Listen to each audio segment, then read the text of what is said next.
And tonight it's going to be race 2 of round 2 of the playoffs for the Checkered Flag Racing League Cup Series. We're going to be in Richmond tonight. And last week, if y'all tuned in, at Road America, NSP picked up his first career win and punched his ticket to the next round of the playoffs. I believe it's the round of 6. So we're going to be going for 200 laps tonight around the 3/4 mile oval in the heartland of Virginia. And tonight with me, I got 2 guests tonight. First up, I got Kylo here. How you doing, Kylo? I'm doing great, S'mores. That's good. And we got a second buddy in here tonight. Make it 3. And it is Kevon. How you doing, Kevon? Hey, S'mores. Doing great, man. Glad to be on board with you. Yes, sir. Now, Kylo, you and I covered Road America last week. So, what would you take away from that race and maybe try and apply it for these drivers here tonight in Richmond? Well, all I can say is NSP was pretty much the class of the field all night.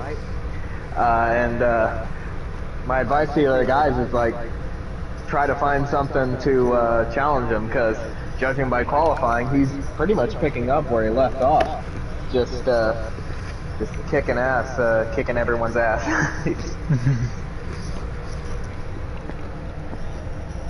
Now, Kevon, this is a technical short track, as we just got invites to join the lobby. But real quick, this is a technical racetrack. You really don't want to get on the throttle too quick. So, what would these rows have looking at, knowing that there'll be points on the line, but you also got to take account that as the one goes on, the tires are going to start wearing out, and everyone's going to be slipping and sliding and come off those corners. Well, right there is your key. Don't be surprised by surprises, because there's going to be somebody that's going to probably lay back that ain't going to be running the top 5. They're probably saving their stuff, saving their right rears to keep them from burning them off. So as they preserve the tires and you got the guys up front, you might see a couple guys in the back that all of a sudden have a little surge there. And those guys that are up there running front, NSP, Mike Man, Tegan Jones, all of them, they could be pressured by the likes of Spencer, JB, you know, guys that are typically not running up front like you normally see. So yeah, tire conservation is key to this race. You know, despite that it's a short track race, you might see a full green flag run to where we see green flag pit stops. Sounds like a lot of strategy might come into play in tonight's race. Trader ball. Alright, we can join now. Federated Auto Parts, dude. I think I gave you the best trader photo. Fucking hat Kenny goes fucking dummy, man. Sorry for the language there. I have my phone on speaker. Even on the lowest volume, it's really loud. It's basically muted, but not really. But we got one viewer in the stream. Welcome. We are just getting started in tonight's race.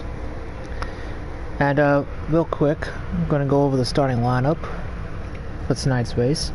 As Kylo mentioned, NSP picking up where he left off, starting on the pole tonight. Alongside him is Incog in 18, having a fantastic qualifying effort. Row 2 be Bradley in the 88, Spencer in the 8. Row 3 be Harrison 12, Mike in the 9. Row 4 be Tegan in the 4, JB in the 41, who won this race in the spring. Row 5 got Mindkiller back in the 1 car. He hasn't been seen for a few races, so it's good to see him back. And Weasel, he coming off back-to-back wins at kicking off the playoffs to Chicagoland and Dover. Unfortunately, he didn't make the playoffs, but he kicked off the playoffs in style. And then Ryan runs out of the field in the 14 car.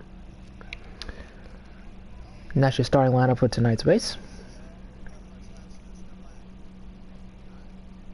Oh shit!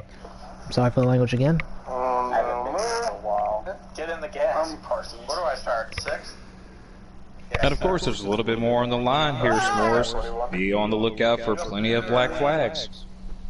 Yeah, because this pit road is really tricky to get onto, and especially for pit road speed, I believe, is 40 miles an hour. So it's going to be really interesting. Yeah, and the commitment line comes up on you really quick too.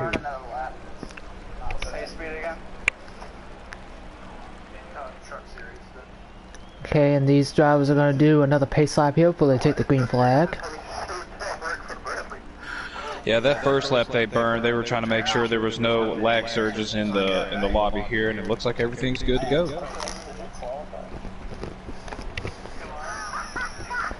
So NSP is the only one that's locked into the next round, so you just have to worry about tonight or Talladega next week, which is the wild card. So yeah, and they have an off week after Talladega too, the final off week before they hit the 4-race stretch to determine the champion.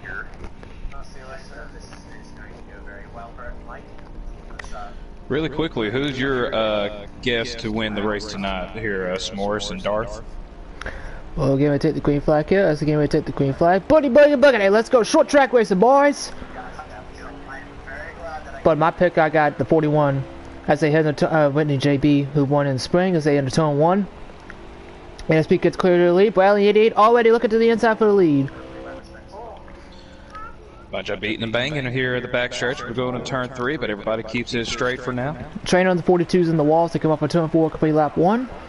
Third to first and 1 lap with 88 as he storms back into turn number 1, and Harrison the 12 is clear for third. NSP's not done yet. He's back on the inside, Bradley for the lead.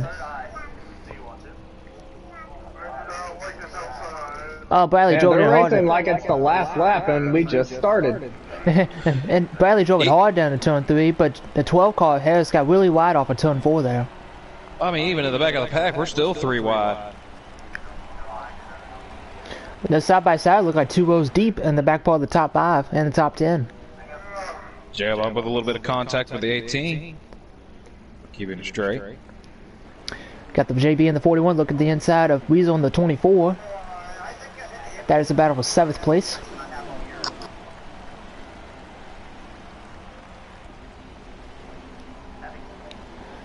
Got the 24, looking at the inside of Incock of the 18. Right in front of JB. So right on board with him in this side-by-side battle. Ooh, Weasel got a little tight. Oh, he's going back at 3 wide off of turn 4. JB in the 41 on the apron on the front stretch. Nobody's been gone that low before. And then Spencer and Minekeller are joining in the fray. Nobody's giving an inch. Oh, 18's hard. We got a crash off of turn 2. Minekeller and Parsons. Ryan in the 14, Minekill in the 1. Get wrecked off of turn 2 down the back straightaway as Incock the 18 gets put in the wall and drives himself in the wall, and the caution's going to be out. Like Darth said, they're racing like it's the last lap. We just got this race started. My goodness. Yeah, and when you race like it's the last lap early in the race, that's kind of what you're going to get. And a little too much beating and banging. And pit road is open this time by. Everyone's going to be coming down pit road, even though we only ran, I believe, like 5 laps. Well, and that right there is a presumption that, you know, these guys already beating and banging off each other, causing early cautions to happen. They're desperate enough to try to push the envelope during green flag stops. Could see those black flags like mentioned earlier.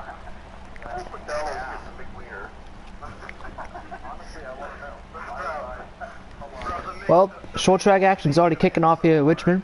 Like we saw, there were 2, 3 wide. Incog got put on the wall. It was like, from my angle, I believe it was... Weasel's the first off pit road. Look 24 with 2 tire stop. Yeah, I believe, yeah, he took 2. He's not in the playoffs, but he's confirmed to be in the 41 car next year, so he's just racing for bragging rights here. That's going to make it a 1-2-3 running for Hendrick now, with Weasel at new leader. But how about Weasel, though, S'mores? I mean, coming out here, winning the first 2 races of the playoffs. I mean, this guy right here is showing everybody to never count the likes of him out, regardless if he's not in the playoffs. And look, and they're going to do another pace lap here, as they get everyone situated for the restart here. And sorry for that late question there before the start of the race there, S'mores. No, you good. Didn't mean to cut you off there. Yeah, so you said your pick was Mr. J-Ball in the 41 car, huh? Yes, because from what I heard, he won the spring race earlier this year, and he seemed to have a really fast car that night. And he came so close to winning Road America last week, so, and he had arguably the best car or the second best car behind NSP, so he's going to be trying to ride that momentum into this race tonight.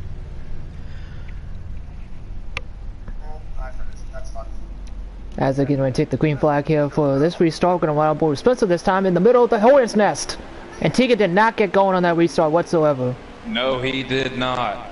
And that pretty much backed up the entirety of the inside line.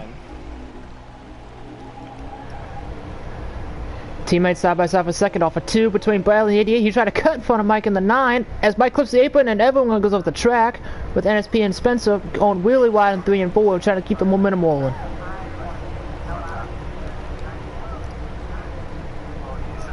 Got an interesting battle between Mind Killer, Trainerd, and Incog back here.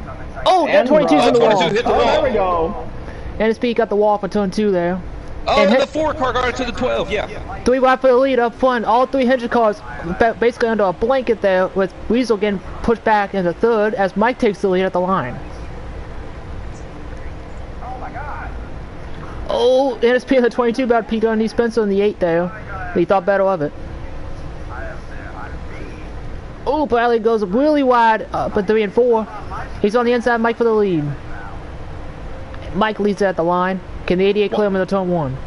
And while that's happening, the cars in the mid-pack finally just caught up to him too, so allowing everybody to have a chance to have a lead as well. Bradley gets clear. Far back at 10th. Bradley gets clear for the lead, but he washes up in the entry, turn 3. Here comes Tegan underneath Weasel for third. Yeah, Tegan got into the 12 car there a couple laps ago, and the Harris, I'm not sure if Harris is appreciative of Tegan running over the track like that. Got behind the trainer battling. Oh, battle for the lead again. Mike's back on the inside. Bradley. By the back of the pack, I saw Ryan and trainer battling, tailing the field. Yeah, Bradley had a heck of a run coming off of turn 2. Had that momentum that allowed him to try to get outside of Mike Man, and Mike Man let the door wide open, but Mike Man still holds the lead. And speaking of momentum, Mind Killer's got some momentum on the battle between Trainer and Ryan Parsons. But it looks like, oh yeah, it looks like he'll get around Trainer. And meanwhile, up front, Tegan's on the inside, Bradley for second. Oh, he tried to clear himself, but he's going to bring his teammate JB with him. Oh, JB hit contact. Oh. Contact between the 41 and the 88. Yeah, 41 got pinched down there pretty good. Lucky he was able to keep it straight. Meanwhile, Weasel, oh, the contact again between the 4 and the 88. And he's going to try to bring JB with him for third. And meanwhile, back behind them, just about half a lap ago, Weasel and Spencer making contact. Spencer is hanging really good on the outside, and to be honest with you, he's a surprise pick for me to win it tonight. He felt very confident there in the pre-race about his car and his ability to run around the racetrack and make the passes. The wall. Oh, and they're still trying to bounce off. Oh, I think Bradley said he got damage from hitting that wall. Not good for the... Oh, that got close. Mike pulling away from all that. Meanwhile, at the back of the pack, Incog and SP about had a moment off until 2 as the 22 got loose. I was right on board with Spencer as we watch the Hornet's Nest here from 2nd to 6th. Yeah, the 24 tried to rattle the 88's cage there, push him up the track there coming off of turn 2, but the 88 would not allow it. Here comes Spencer underneath Weasel for 5th.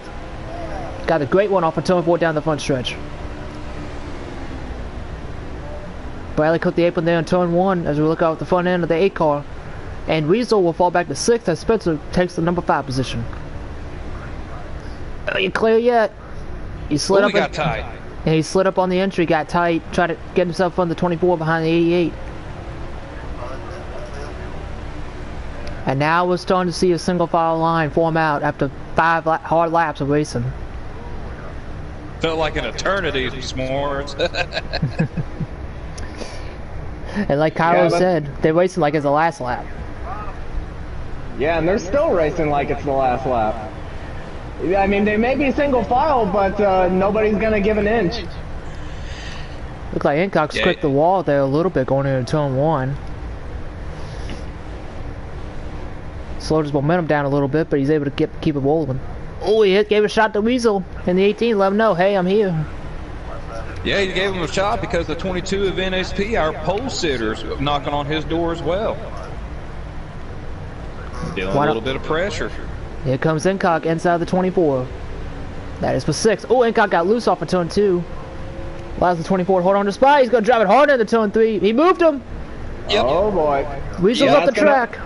And that's going to allow NSP to take that spot also. Not quite yet, though. And he's going to try to maybe bring Ryan with him. Now he's clear. Incock on the apron there a little bit, so is NSP for a split second. If you look at the back of the pack here, it's a hornet's nest, just like out front was. You got not 5 packs, you got 2 cars, 2 packs of 5 for the front and in the back. Well, 6 cars in the back now. Could this be a sign that the top 5 are already trying to prove themselves that they're the fastest so far?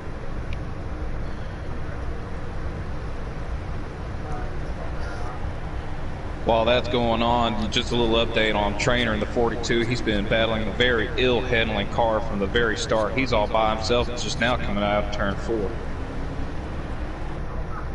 He will soon be lapped by the leaders right here within a matter of maybe 2 laps. Meanwhile, back up front, Bradley's trying to peek underneath Tegan for 3rd. It looks like we got a battle for the lead room between Mike and JB. Right on board here with Bradley, he tries to get by 4 for 3rd, and he sees his teammate the 9 get hounded by the 41. Oh, Tegan got loose on the entry there, turn 3. That opens the door for Bradley inside for 3rd. And he clears him. We got Hendrick, Haas, the top 4. And then you got Spencer looking back there on 5th. Yeah, ooh, showing a little bit of... Yeah, Bradley hit the wall, didn't he? He just about did, but also Tegan and Spencer about got close to that wall too. JB will not leave Mike Man alone. It looks like he's hounding him again. He's right on his back bumper. Spread on board Bradley here as we watch the 9 and the 41 battle for the lead. Sounds like Bradley is trying to back up the corner, but he keeps overdrafting it. And he's going to open up the bottom for Tegan, maybe. No, he thought better of it.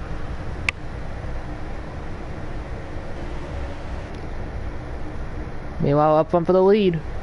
Like we mentioned, JB in the 41, hounding Mike Man in the 9.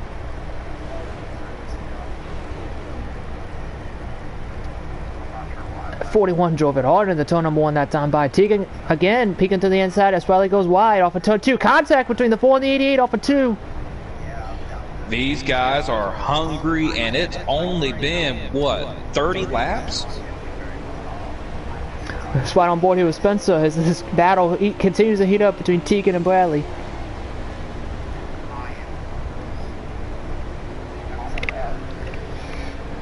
Trying to get some clean air on that nose. That could be the difference maker.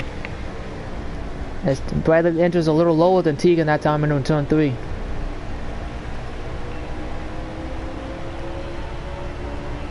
And here we are now crossing lap 35. Oh, but Spencer had a great turn 1 and 2 that time by, but he got a great entry, but he just lost it on exit. Because it seems like Bradley and Tegan are actually diamonding the corner a little bit. And a high on the entry and then cut it down low in the middle and on the bottom. Exit on the bottom. That's where you can see a little bit of difference in tire wear. Diamonding it off the corner like that to get a good run off the exit can really wear your right rear down a whole lot faster than going into the corner like the way Spencer is. Spencer right now, he may be able to get in much deeper, but he's also tearing the grip up off the right front tire of his. That will not allow him to get good speed later in the run. Meanwhile, we look into the middle part of the pack here. Battle for 6 heating up between Ryan and the 14, who's involved in that caution, with NSP and the 22, the pole sitter.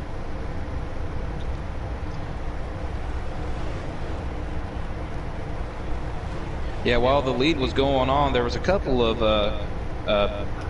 battles being made between the 12 of Harris and the 18th car. They kind of made some contact with each other, and Incock kind of told the 12 car that he did not appreciate the contact, put him up in the wall, but the lead was battling up pretty hot, so wasn't able to get the camera angle on that. Nevertheless, they've got themselves separated pretty good. And we take a look at this battle again for 3rd. Bradley said he'll let Tegan go, but the question is when will he let him go? Do you really believe that Bradley's going to let his competition go like that? Well, Tegan's been hounding him for the last couple laps, but now he's starting to fall off a little bit. Maybe another sign of showing that right front wear of where Tegan was passing a lot of cars there at the start of the restart there. And they're already catching lap traffic up front with the leaders. Spencer looking to...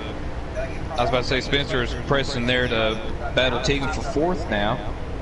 Couldn't make the angle stick there going into turn one and lost that momentum just like you saw there a few laps ago.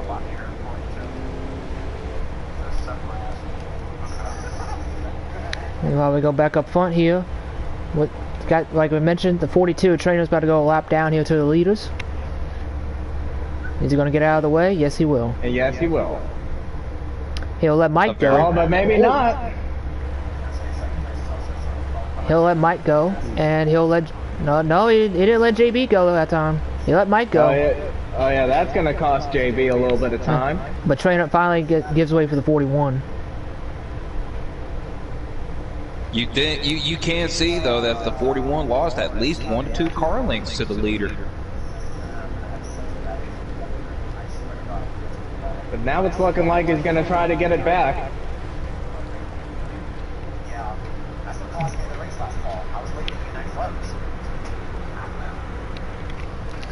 Well, everyone seems to be spaced out now throughout the field. But the only close battles up front is up front for the lead and for third. But S'mores, you have raced here at Richmond so many times before. How can you keep the speed up like these top 5 racers are doing without burning Mike got loose off of a 2. That's going to allow JB to catch back up. He got left off of turn 2. Ooh, he wants that bumper on him so bad. Yeah, but now the question is, when will he make that move? And where will he make that move? Just as I was about to ask, how can these guys keep the speed up the way they are with the tires being as worn out as they are? And we saw Mike Man almost lost the lead and his whole car completely. But yeah, one thing you don't want to do is that. That's the first thing that you don't want to do. Get loose off the corners, because once the tires start wearing out and you start losing grip off the corners, as JB got a great one off of turn 2 that time by, if you slide the tires just a little bit, that wears them out even more and makes them mad and gets them angry. Meanwhile, the 88 is trying to get past the 42, and the 42 is holding up GT and the Spencer. Mike, shut the door on JB there going into turn 1. As trainer, but he may be looking here. He shut the door on him going into turn 1. But trainer lets the 88 and the 4 by.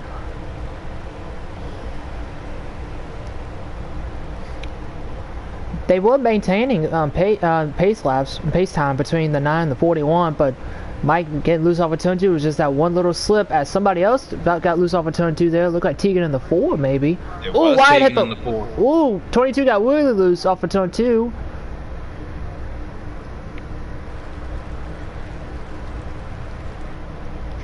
Everybody keeps it going. Got a battle here in the back of the pack. I believe. Ooh, Harrison the 12, Mike Hill in the 1.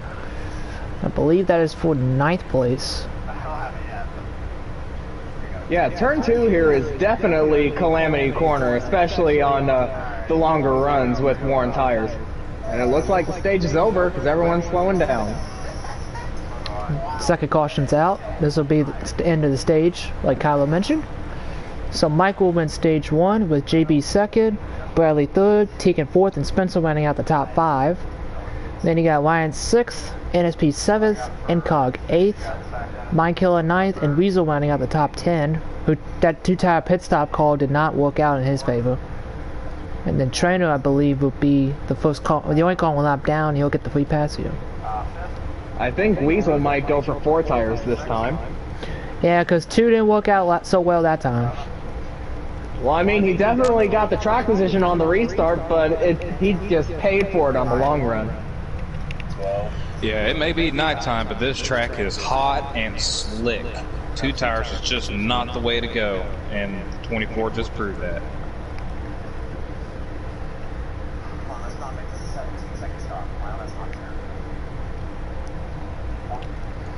Everybody gonna get some 4 fresh Goodyear Eagles and a full tank of gas. And we're gonna rack them up again like it's the last lap again. And it looks like Mike's the first one off. Bradley. Oh, but it was close between Bradley and JB. I think Bradley got it. Bradley He got did. the yep. JB losing a position on pit road. I think the outside. So there's gonna be a little team strategy here between Mike and Bradley. Mike takes the outside lane, so he'll get the launch. Bradley will slow up a little for him to clear down, and then have both of them single file going into turn 1. We're gonna send Whiting on board this time. We're gonna watch from the overhead cam with Mike out front, and we're gonna watch the pack from behind. Green flag's back in the air. Bradley let him go. Cleared to the Over bottom. 3 wide. Oh, Oh, Spencer in the 8 got really wide. He looked like Incog in the 18. He was trying to get above the 41 car of JB with the 18 on the outside of him still, and he just was trying to force the issue where there wasn't anywhere to force it. NSP got loose there going into turn 3. Checked up the field behind him.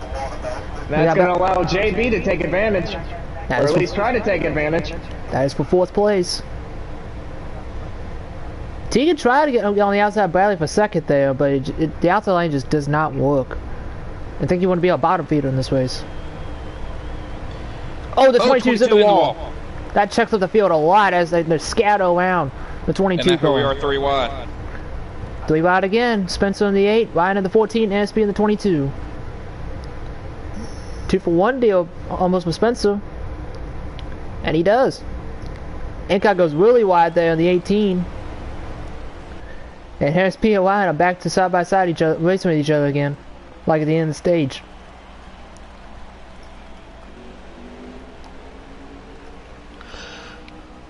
Meanwhile, Incog is falling to the back here. He's in the clutches of Weasel in the 24, Trainer in the 42.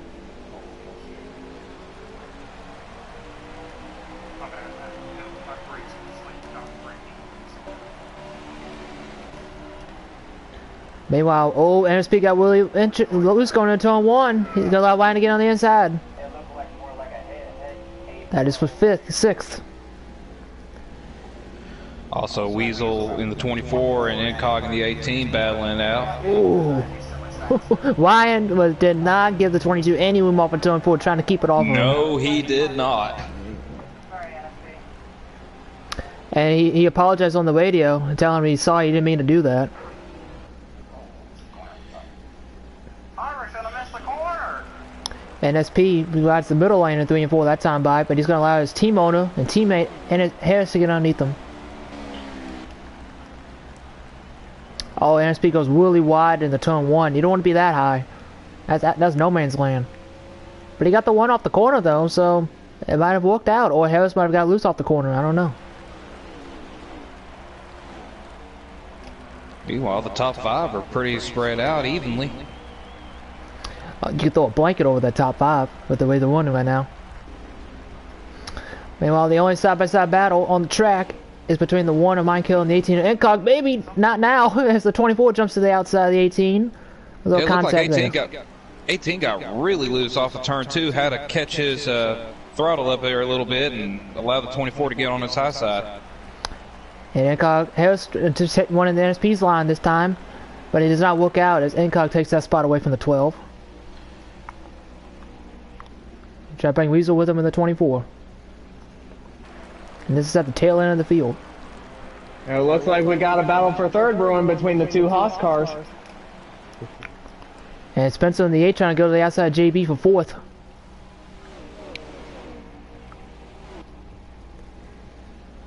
That's our. Here comes Now it JB. looks like we got a battle brewing between JB and Spencer. Yep. And it looks like the 41 hold on to the spot for now. Spot on board with Spencer here, as he tries to hound the 41 for P4.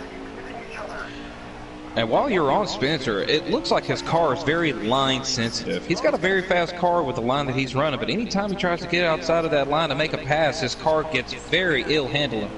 So it's very difficult for him to make a pass, like compared to the 9 of Mindkiller and 4 of Tegan Jones and 88 of Bradley. You mean Mike Man in the 9? Oh, Mike Man and 9. My apologies. It's all good. Oh, JB got really slow there at entry turn 3. Spencer closed the gap real quick, and just like that, for the 41 shoots back out in front of him.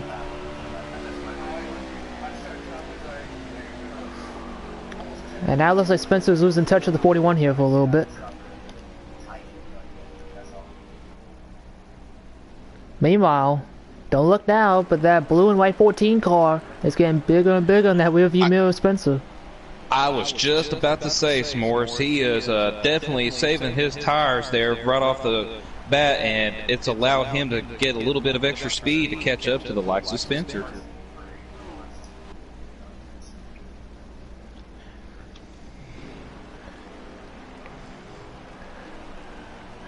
Now next time around we're going to do a little crank it up session, so you'll hear these drivers in their own habitat, so to speak. So next time by we're going to go ahead and crank it up here. Looks like Ryan got a little loose off too. Yep. Let's crank it up for y'all. I thought it was all week practicing that it's not as loose as it used to be, especially even in the spring. Unless you're on a slider 9 or some shit. Well, I'm definitely not on a slider 9, but it's tight as shit. I can't turn. Especially getting into the corner, I can't turn.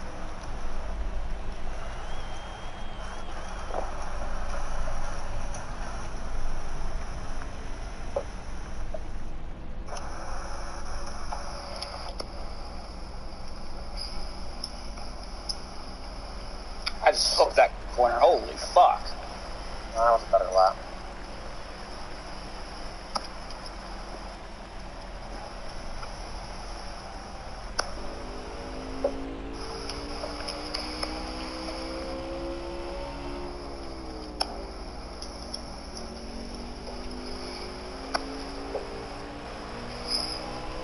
Down low. Oh, fuck. Of course you are.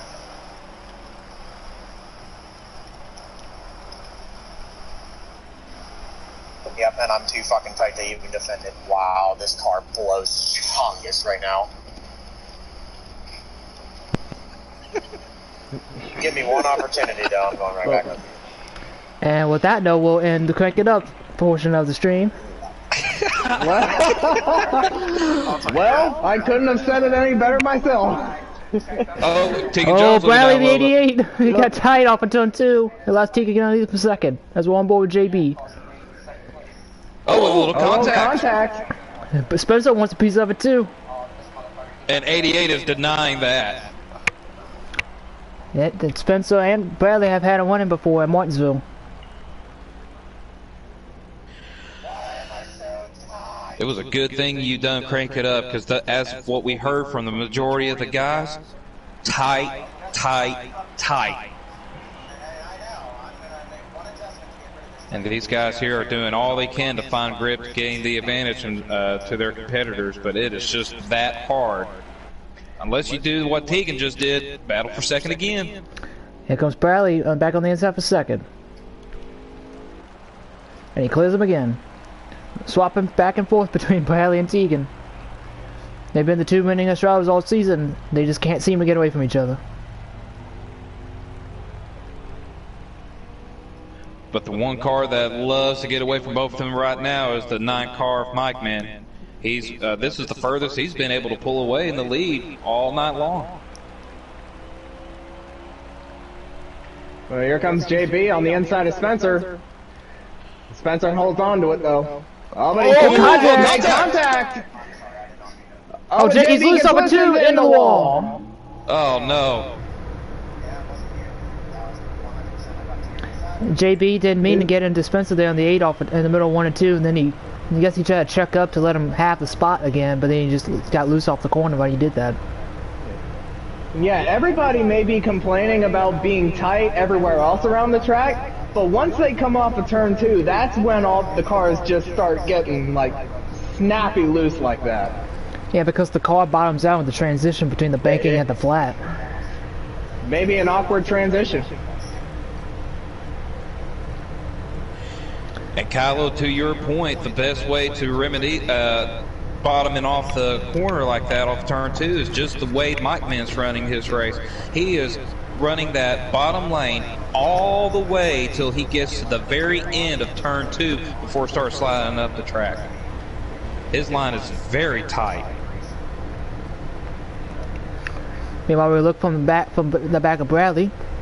He's got a mirror full of that blue number 4 of Tegan, and right behind him, his clone, so to speak, with the black and red, being the number 8 of Spencer. And then JB, another black and red car, lost all that time, and it's got to go wheel back in. Tegan tried a different line. Ooh, Bradley got a little loose there off of 2. But Tegan tried a different line there on 1 and 2 that time by. It didn't work on the exit, but he got back on entry in turn 3 that time.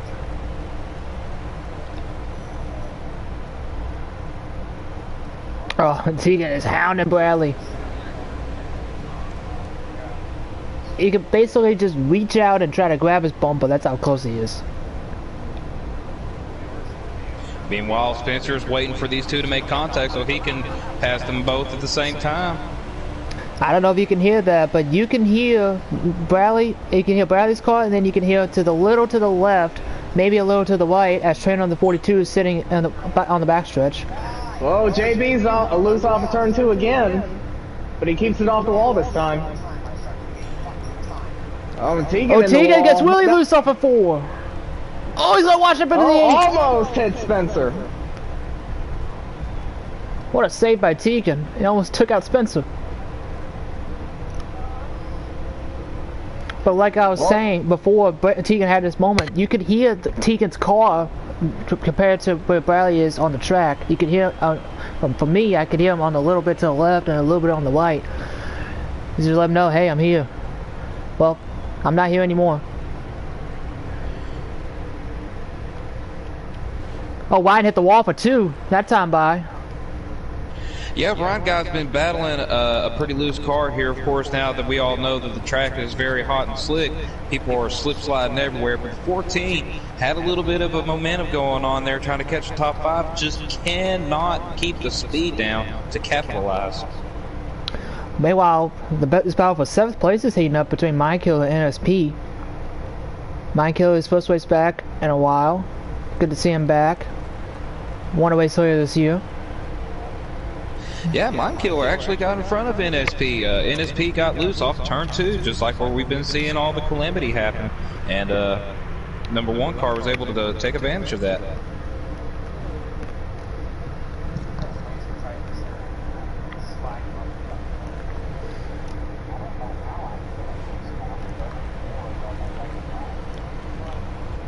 Meanwhile, Spencer is wheeled in Bradley here in this battle for 2nd. Oh, Bradley got loose off the wall, and he hit the wall. Gave just a kiss, and Spencer is there. Meanwhile, Mike is continuing to pull away.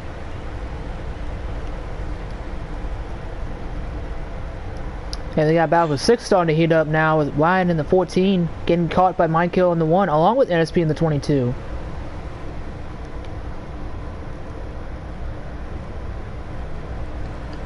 Yeah, it looks like Mindkiller in the 1 may not have the fastest car, but he's definitely got one of the most steady cars out there on the racetrack. As I just said that, he got loose. And now there's a battle between him and the 22 of NSP. Here comes NSP on the inside for 7th. Looks like he hit that apron a little bit, lost that momentum.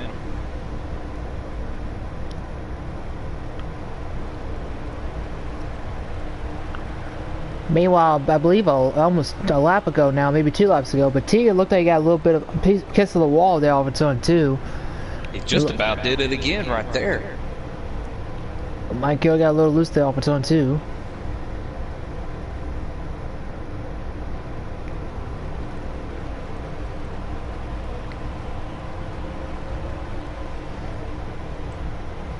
Go back up front here. And this battle for 2nd just does not. Oh, Bradley just hit the wall. And that's gonna allow Spencer to get underneath for 2nd, maybe. And here goes Tegan on the outside. Looks like, Tegan got around Spencer on the outside because Bradley just lost all that momentum when he hit the wall.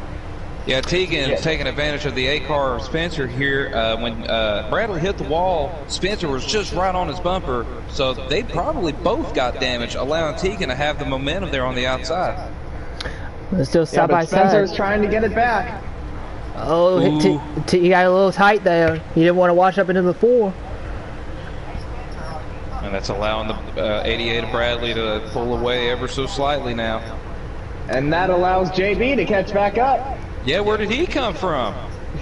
Tegan was not happy with how Spencer was racing him there because he said if we stay single file, we'll be able to hang in with the 88 as he has to walk in off of turn 2. Again. This time turn 4. Let's go. Tegan to get the inside. Get him.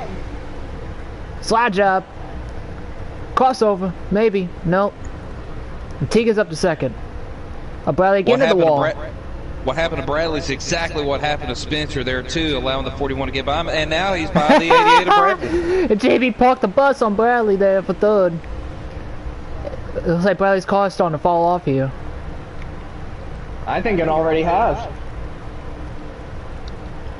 And Tegan was mad. Oh, he got loose. So did JB. But Tegan was mad 2 laps ago. He's happy now. With all of that unfolding, gentlemen, Mike Min has checked out. Oh, yes, sir.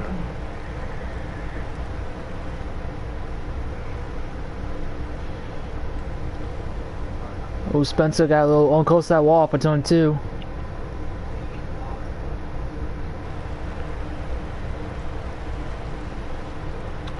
Why is back there in that blue and white, black and white 14 car? He's still hanging in there. He's lost touch of these guys, but he's there when somebody's going to make a mistake. Ooh, 8-car of Spencer just barely missing that exit of turn 2 wall there. Man, these guys are pushing as hard as they can. Oh, he got loose again off of turn 4 at Spencer. He's really on board with him. Oh, that's a wide, really wide entry into turn 1. He's going to lose a bunch of time here. That's going to allow the 14 to catch up to him really quickly. Oh, he got a little close to that wall there going into turn 3. Meanwhile, if you look up front, you see that teal and black white 9 car. It's a 9 car. But you can just barely see him out in the front windshield of that 8 car. He's right on board with him. You can see him right there going into turn 3. He pretty much has the whole straightaways lead over Tegan. As Spencer gets across the start finish line here, as JP gets loose off of turn 4, Mike's in turn 1. That's how big of the gap is to 5th place. Just a very quick note for all you trainer fans out there, the 42 has parked the car on the backstretch, so we assume that he is done for the day. Well, I think he still wants to watch all this battling that's been going on, though. JB got loose there. It's hard not to watch. JB got loose off of turn 4 that time by. Well, now everybody's starting to get loose everywhere, not just turn 2. Them Goodyear Eagles are wearing out. Oh, here comes the 1 car to pit road. Well, we got our first taker. Mr. Mind Killer. First round of green flag pit stops are underway. Oh, Chica got really loose off of turn 2 that time by. Halfway down the back straightaway before he got it all gathered back up. And Kylo, we got to go back to what we said earlier at the beginning of the race. Now that these tires are very slick, guys are impatient, guys are mad at one another, they need to take advantage of one another. You know, it's very difficult to keep from speeding into pit road. Yeah, and like I said, oh, well, Mike's coming in now. Mike, yeah, man. like I said, like that commitment line in the middle of turn 4, it just comes on you like really quick. 22 of NSP is coming into pit road. And that'll hand the lead to Tegan for the first time tonight. The 12 of Harris coming in pit road as well. The top 3 stay out again this time by. The top 4 actually, top 5 actually. Oh, JB got loose again off of turn 4. That's going to allow Bradley to try to make a move up high. This is second on the track. Oh, he's going to diamond off of turn 2 here. Try to get a run on the 41. Gave him a bump coming off of turn 2 as well. Oh, still giving him a little bump. Tegan's on pit road now. And now this is a battle for the lead, but it probably won't last long. Yeah, Mike Mint's just now coming out of pit road. I wonder if Tegan was able to get down to pit speed because he seemed to like stop like in his tracks there.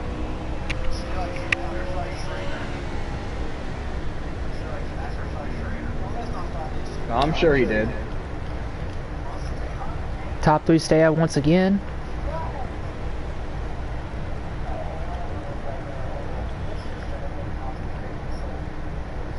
And without a caution, staying out like this is just going to allow that 9th Mind Killer to get that much further out in front of them by the time that we cycle through our pit sequences.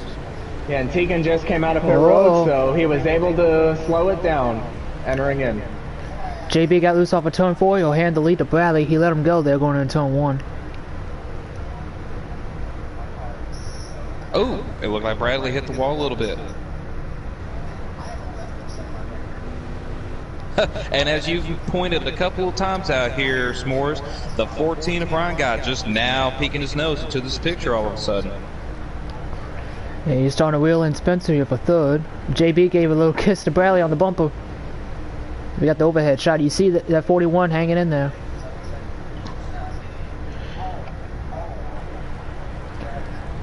These guys are running way a little long because Mike pitted, Tegan pitted. When are these guys going to pit? Makes you curious if they're going to try a long strategy where at the end, if they stay green, they'll just pit with 2 tires, allowing Mike Man to just pit with 4 tires. Bradley's coming in. So is Spencer. And so is V8. Yep. That'll hand the lead back to JB. And we're riding down pit road here with Bradley here. Well, I guess that answers your question of when they're coming to pit. Here comes the 18 of Incog. Oh, Ryan got the wall a little loose. bit. I think he might have hit the wall too. Yeah, he said, I think we'll go pit. Yeah. I was like, yeah, now's the time to pit if you're Ryan Parsons. We're gonna ride it with Ryan here down pit road as he had a moment off of turn 2.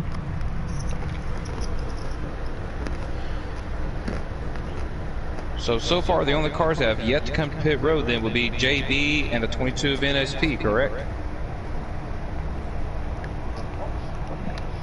I believe.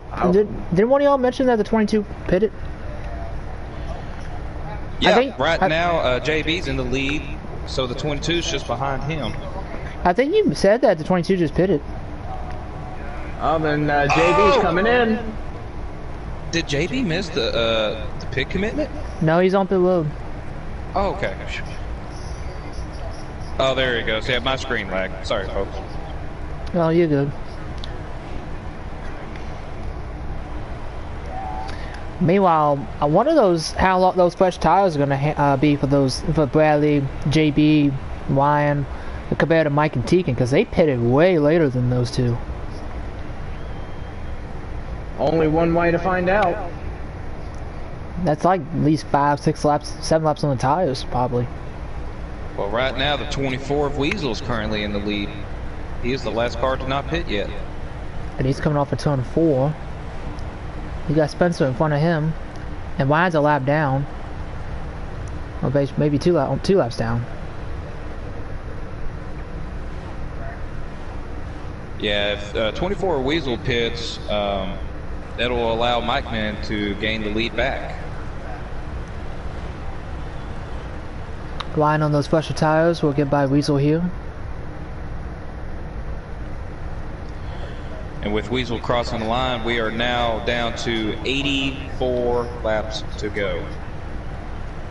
So you got maybe 2 more stops? And Weasel's coming in. At least 1, maybe 2.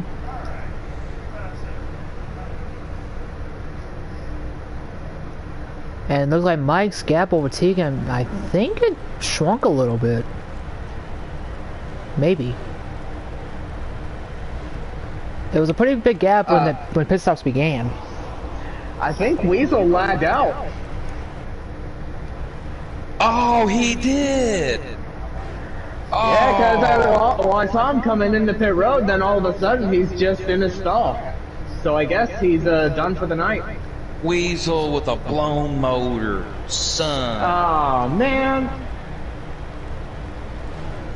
they're going to have to take that motor back to Hendrick Motorsports Corp and figure out what caused the issue. Oh, maybe I had a battle here between Bradley and JB. I believe this would be for third on the track.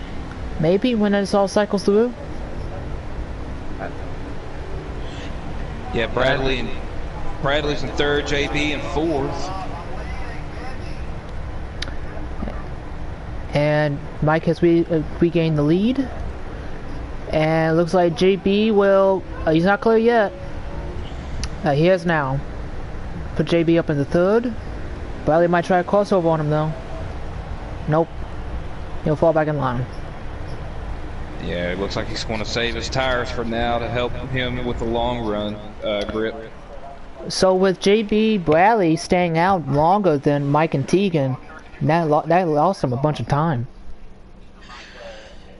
Yeah, currently right now, Tegan is a little over 2 seconds behind Mike Man, with another couple seconds, the JB being behind Tegan, and then Bradley in fourth, and Spencer there about 1.5 seconds behind him in fifth.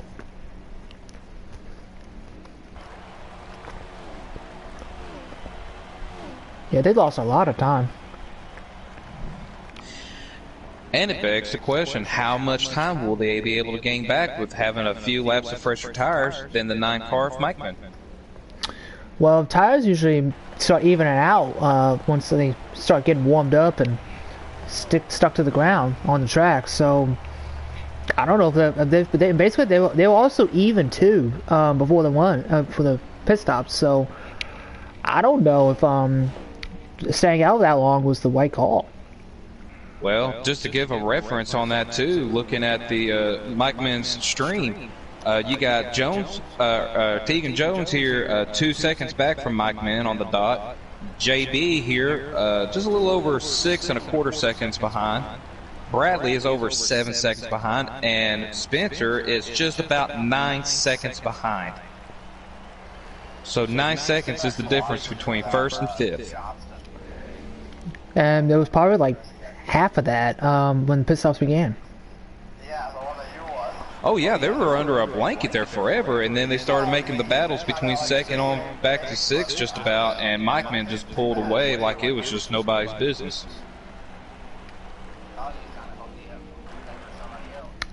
Meanwhile, Mind Killer has cycled through and he's a lap down, so he's not involved in this battle. So is Harrison the 12. My God.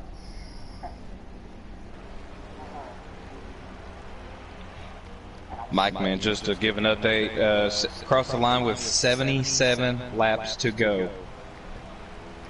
So yeah, they got at least one more pit stop to make, maybe 2. But I think 2 would probably be stretching it, so maybe 1 more.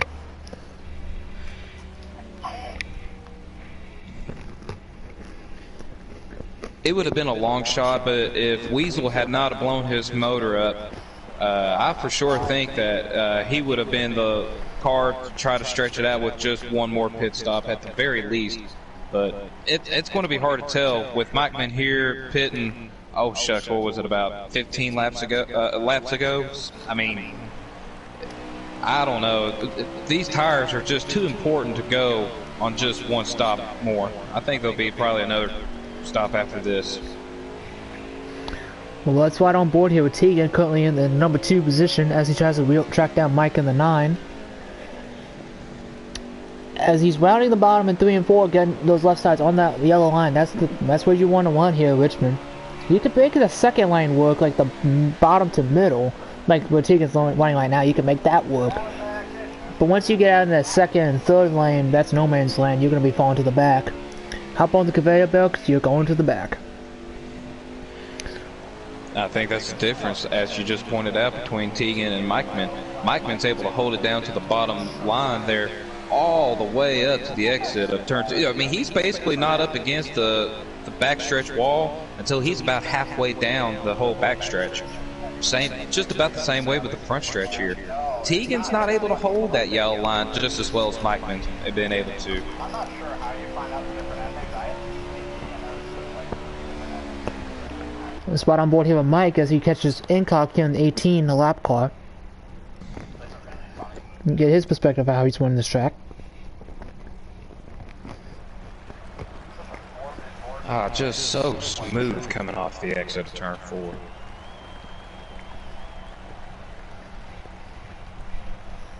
Yeah, he's able to keep it on. He's not right on that yellow line like Tegan was, but he's able to glide, and Mike was flat over his own work there. But you see, he's able to wrap the bottom better, like you said, Kevin, better than Tegan. But he's not like on the line like Tegan was, and that's just he's doing it consistently as well. So I think Mike has the better car here over Tegan just based on consistency. But if he makes a mistake like he did earlier off of turn 2, getting loose and stacking up the field, Tegan might be right there on his back bumper, knocking.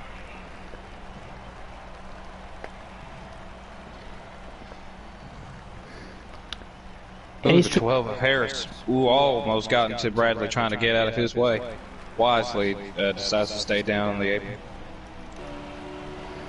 Meanwhile, NSP has wheeled in Ryan here in the 14. This is about for 6th. Right on board with NSP as he tries to track down that 14 car. Oh, NSP got a little bit off the apron there on 3. And they're going to go by the lap car, Mind Killer on the 1. Mind Killer not making it that easy for NSP, our pole sitter, to get by him, but nevertheless, here is the 22. Now got his eyes set on the 14. Ryan had a better 1 through 3 and 4 that time by. Gain on entry and gain on exit. But over here on 1 and 2, seems like NSP is able to gain on entry and maintain. Oh, he hit the wall. Well, he didn't maintain that time, but it looked like he was going to maintain with Ryan coming off of 2.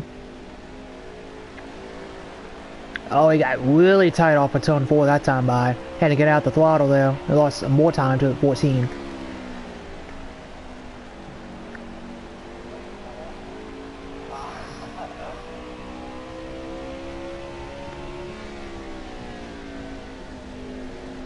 There's a battle just about to start brewing up here for 4th between the 88 of Bradley and the 8 of Spencer. Bitch, what the fuck? You want the guy behind me to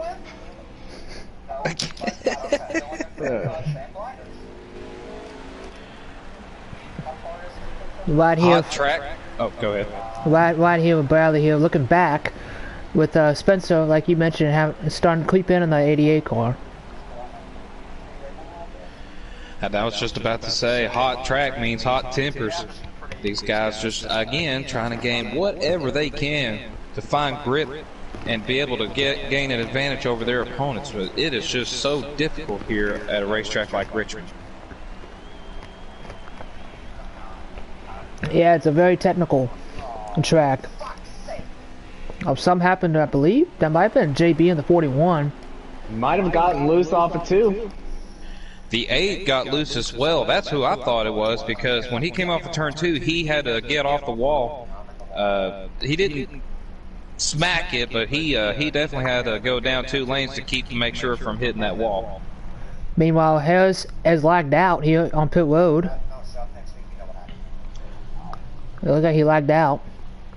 So and the 9 car's now putting the 18 of my killer lap down. So Harris is done for the night. She don't blow it up too.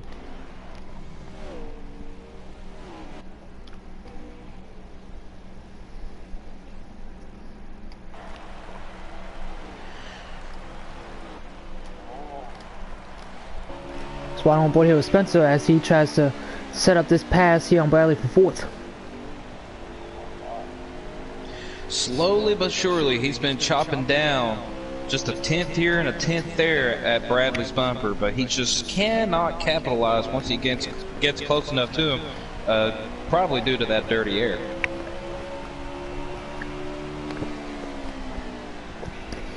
Yeah, dirty air can play a factor. You see, Spencer and the 8 are lower there than Bradley to get that clean air, like you said, get out of that dirty air, put some clean air on that nose, so he would make the car rotate and turn. And see, Bradley saw that, so he decided to take his line away there on turn 3. Make him 1 higher. And that's exactly what I was about to say. Notice whenever he comes off the exit, talking about Spencer the 8, how much higher he gets off the exit there compared to the likes of Bradley. That time he was able to hold that down pretty good to get a little bit of a run here on the 88. Oh, he got a great one there. Here he comes on the inside of Bradley, third. making a move. Brother, look, I didn't give him any room. Spencer clears him. Now the Bradley might come back on him here. Yeah, we're going to try to see a crossover. He tried it. It was almost a crossover. So now the 8 Oh, of he got a great one on him again. Bradley's coming back now. Contact. Contact.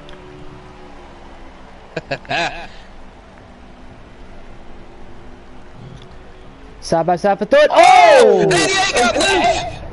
And Spencer hit the wall and spins around. The 8 getting the worst of that.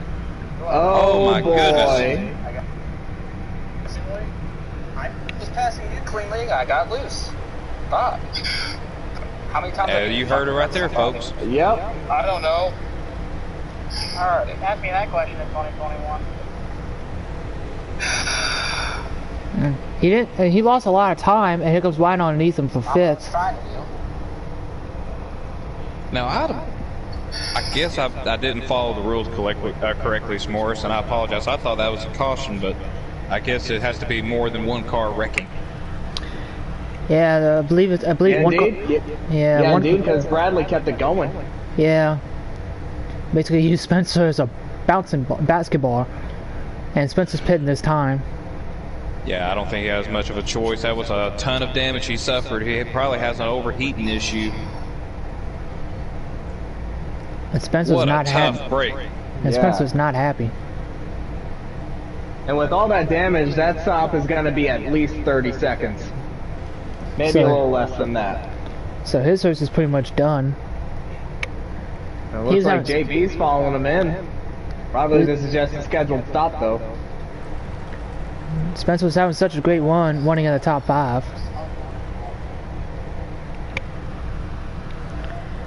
And because of Bradley getting loose off of turn 2 and... Oh. Look like I lost connection. Yeah, while that was going on, the Mind Killer of 1 also coming to pit as well. Here comes the 410 Brian guys you mentioned, 22 of NSP. And while they're coming in, the 41 and the 8 are exiting pit road.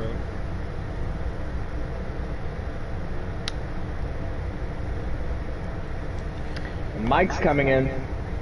Oh no! Mike just spun around and hit the wall. Oh, and Incog hits him too. Oh, that is a huge mistake for Mike, man. I cannot believe our leader just did that.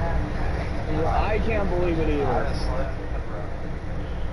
We'll watch to see how much time he lost because of that. That is a huge implication on how far he had gained on the second place of Tegan.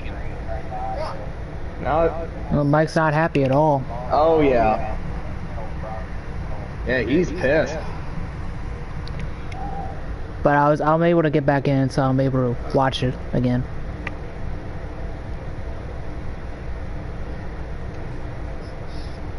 And now Tegan's in as well. Oh shucks, yeah, I'm looking at Mike Mint's replay right here. He just get the scene of where the apron and the corner of the racetrack is just got loose and suffered a pretty good amount of nose damage too, so that's going to add even more time to his stop. And that is another reason why Richmond's pit road is really tough to enter. Because you are pretty much straddling the line between the racing service and the apron when you're coming down. Well, unfortunately, I didn't get that view of Mike wrecking going into the pit road because I got kicked out of the lobby. Well, it's probably for the best for Mike, man, because he don't want to see that. Oh man, we've got a bunch of hot tempers here from both self-inflicted wounds and those that have been a victim of somebody just getting loose. And nothing dirty that Bradley done. It was just unfortunate that Spencer was just on his high side when that happened, and just suffered the worst of that. But right now, Bradley's still in the lead. Or I say still in the lead. He has the lead right now. And just when you think that everything has settled down, somebody's got to throw a curveball. You're not kidding.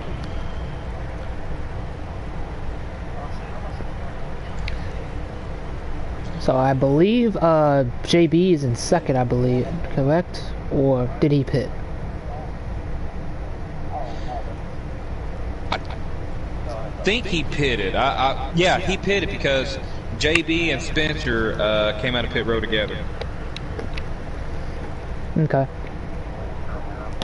So I think Bradley looks like he's going to do the same strategy they did last time. But now with Mike getting involved in a wreck, going into pit road, that's like you said, that throws a curveball into things. Yeah, Mike Man right now is a full lap down. Actually, he's a lap and a half down in comparison to where the leader is.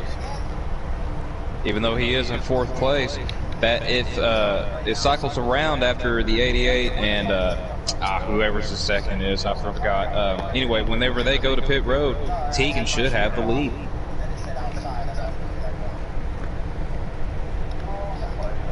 Let's see.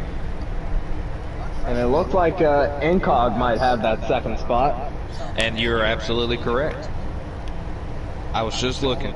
Oh, Michael got the wall for 2. Made contact with the 18. Oh. Yep. I was just looking at that too, about to say that. You beat me to the punch, Morse.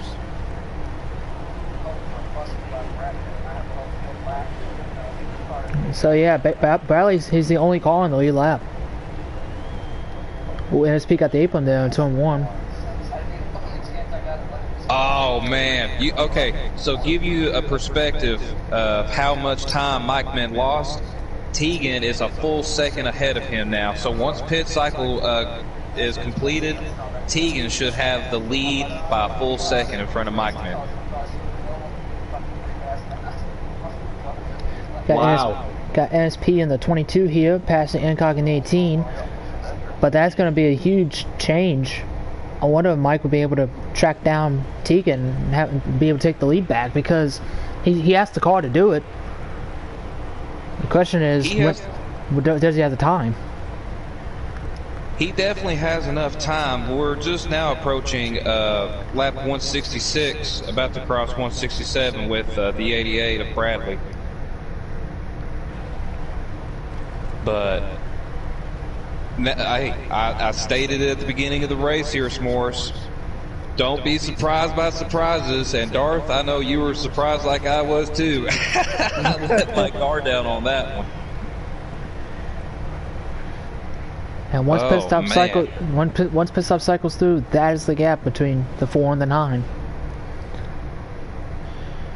Mike Man did close the gap a little bit here in the last couple laps to Tegan. He's just having to stay focused and keep his line the way that he's been running it, and he's been chopping a 10th about every lap or so down on the 4 car of Tegan.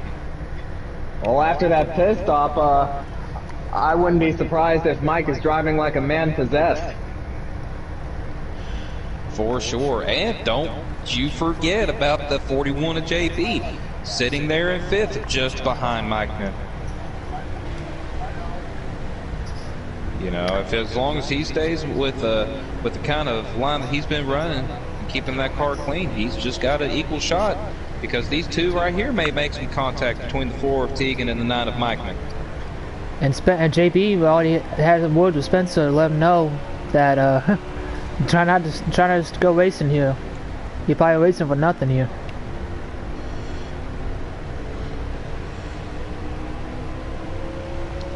And Mike is wheeling in Tegan here.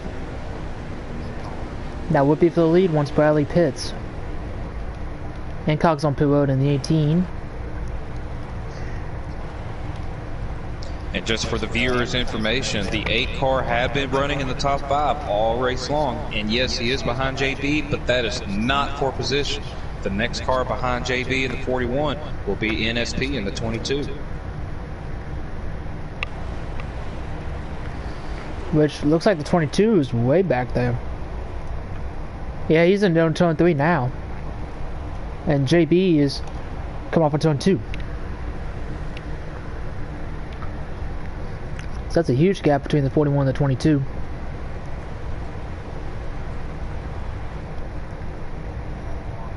Meanwhile, Bradley in the 88 continues to lead.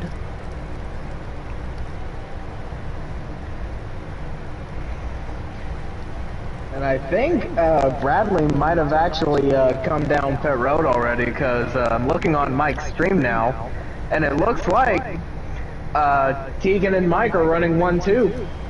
That is correct.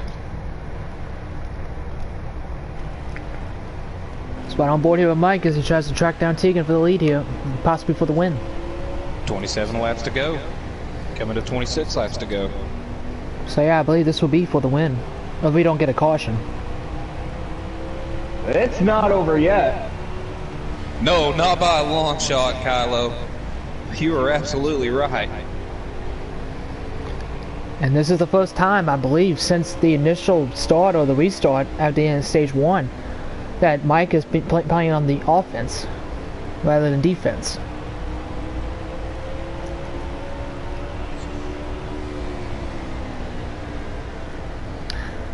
Mike is able to enter that bottom so much lower than Tegan there.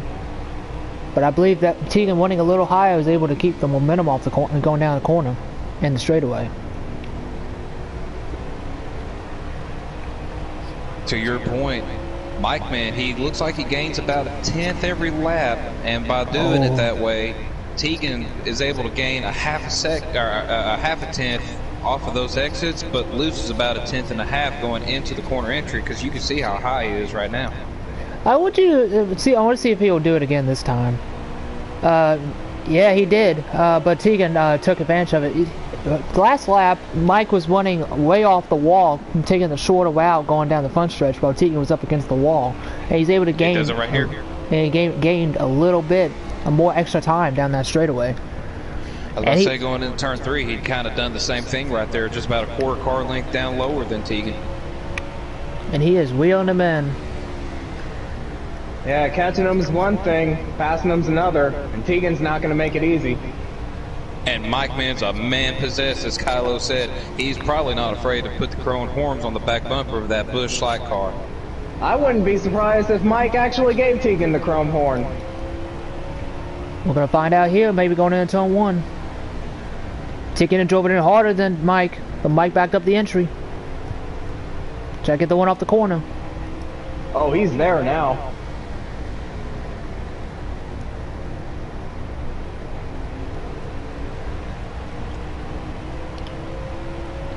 How many laps they got to go? We are now down to 20 laps to go.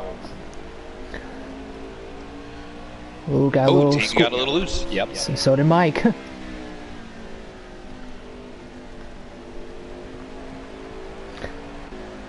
Folks, do not keep your eyes off of the 41 of JB. He is coming. Mike Hill has stopped on the front stretch here on the 1 car. But he gets it back going now. Nope. Looks like he's just going to stop it for the night. Meanwhile, Mike is wheeling Tegan in. And it looks like Mike is done for the night. Oh, and like I said with Trainer, he probably wants, even though he's done for the night, he probably still wants to watch the battle going on here, because, oh boy, we've got a barn burner going on right now. Looked like Mike got loose a little bit off of turn 2 and he lost some time there.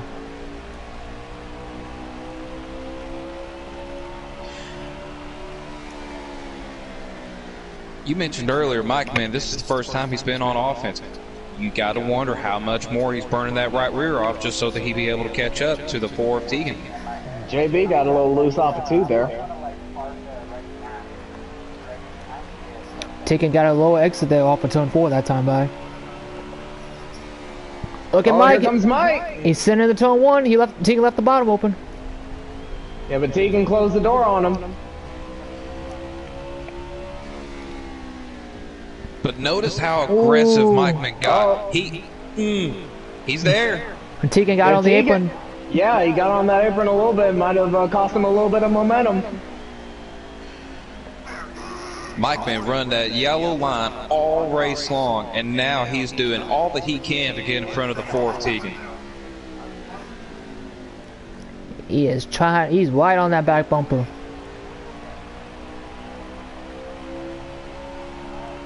He's gonna look. He's gonna peek again, but Tegan shut the door.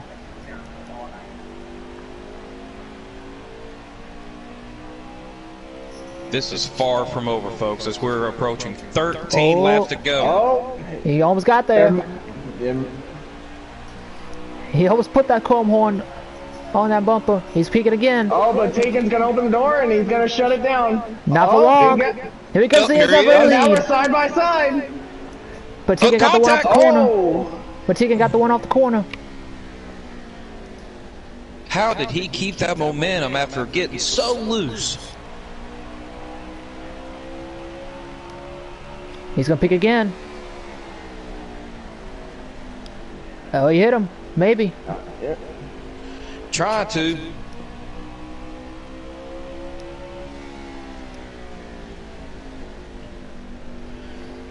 What a dogfight for the lead. With 10 laps to go. No, I apologize. 11 laps to go. Well, the action's picking up.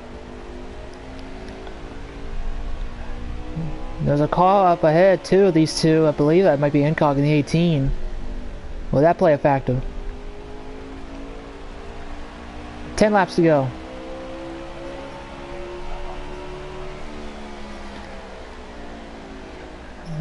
Mike is able to enter lower that time. Yeah, Mike is enter lower that time at 1 and 2.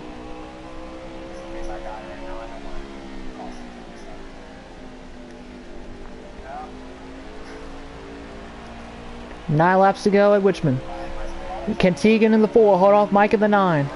Mike is showing his hand a couple times, but Tegan keeps shutting the door on him. What will Mike do for a win and a spot in the round of 6? A little bit of a higher lane that Mike Man ran. Didn't really get much momentum off the turn 4. And they are closing in on Incog in the 18. I'm not so sure if they're going to get him in time, though. I think they will. As they're coming to 7 laps to go this time by. If Mike Mint's got enough grip in those tires left, he has to make his move now. He's already showed his hand a couple times. yeah, he knows he wants to make the move, but I don't know if he wants to make it too early. Oh, Mike got a little loose there on entry there. Yeah, both of them got loose, but Mike Man got a little bit looser. 6 laps to go.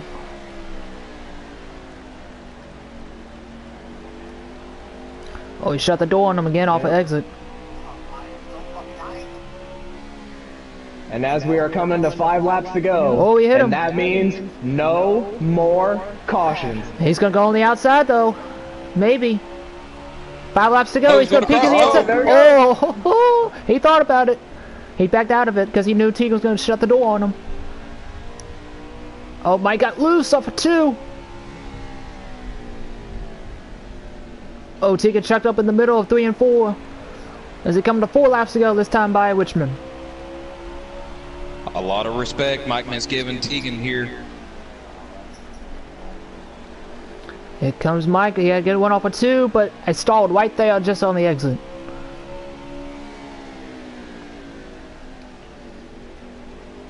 Coming to 3 laps to go. Tegan in the 4, Mike in the 9. Who wants to win it? 2.25 miles left to go.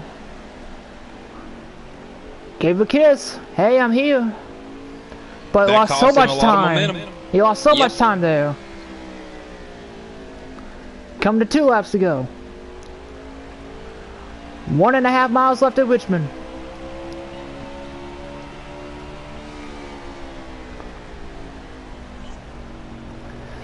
Tegan's driving some masterful driving here. Mike gets loose again off of turn 2.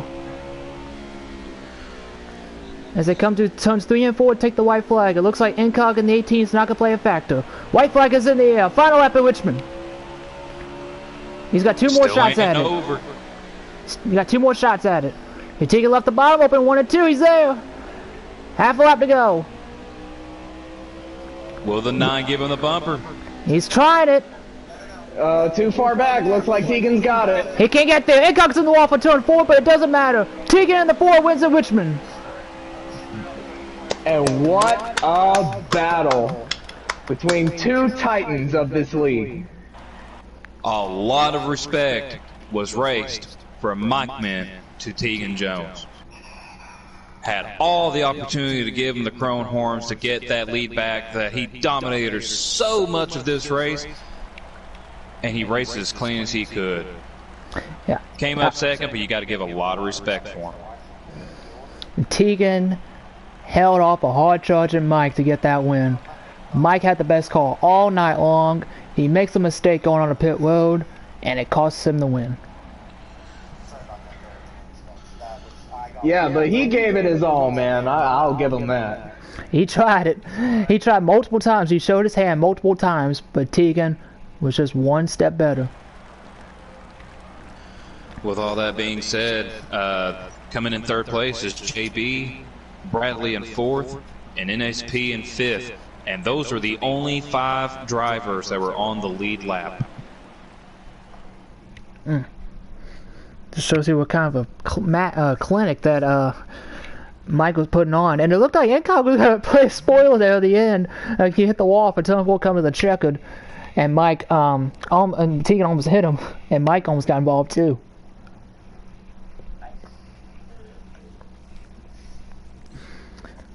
Spencer had the fastest lap of the race. Wow, it's been a while. 11 1,000ths of a second faster than NSP. And I just heard him in the chat say, wow, it's been a while. Yeah, for fastest lap. Alright, let's get the race winner in here, Tegan. Who he had to work hard for that one. He had to work hard for that win. Yeah, he was definitely handed a cake with plenty of icing and sprinkles on it, but he had to eat it up really fast because Mike Man was about to take that cake away from him.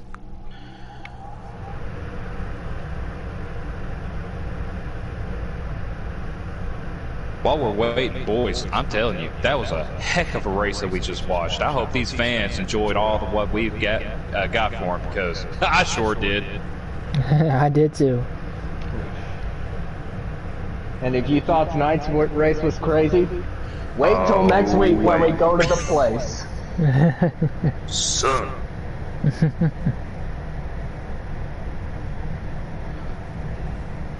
Yeah, we're going to have to build up a whole new barn to burn down for next week. Yeah, so how about we go to the place? S'mores, just to go ahead and remind the viewers here of what next week's race is going to be. Next week will be Talladega. I'm planning on winning that race. So it'll be my first race back in the league. I picked a fine one to return to, so to speak.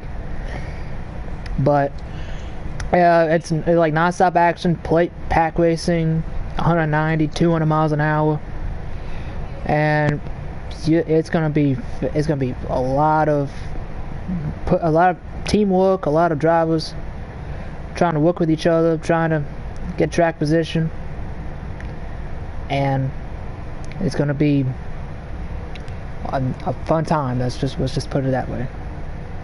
Yeah, but now the question is, since you are running that race, will you be our in-race reporter? That I have not thought about yet. I have thought about it, of what I want to do with that, but I'm not so sure yet. But I'll try. If I can, I'll try to. If I'm able to, if I can, if I try.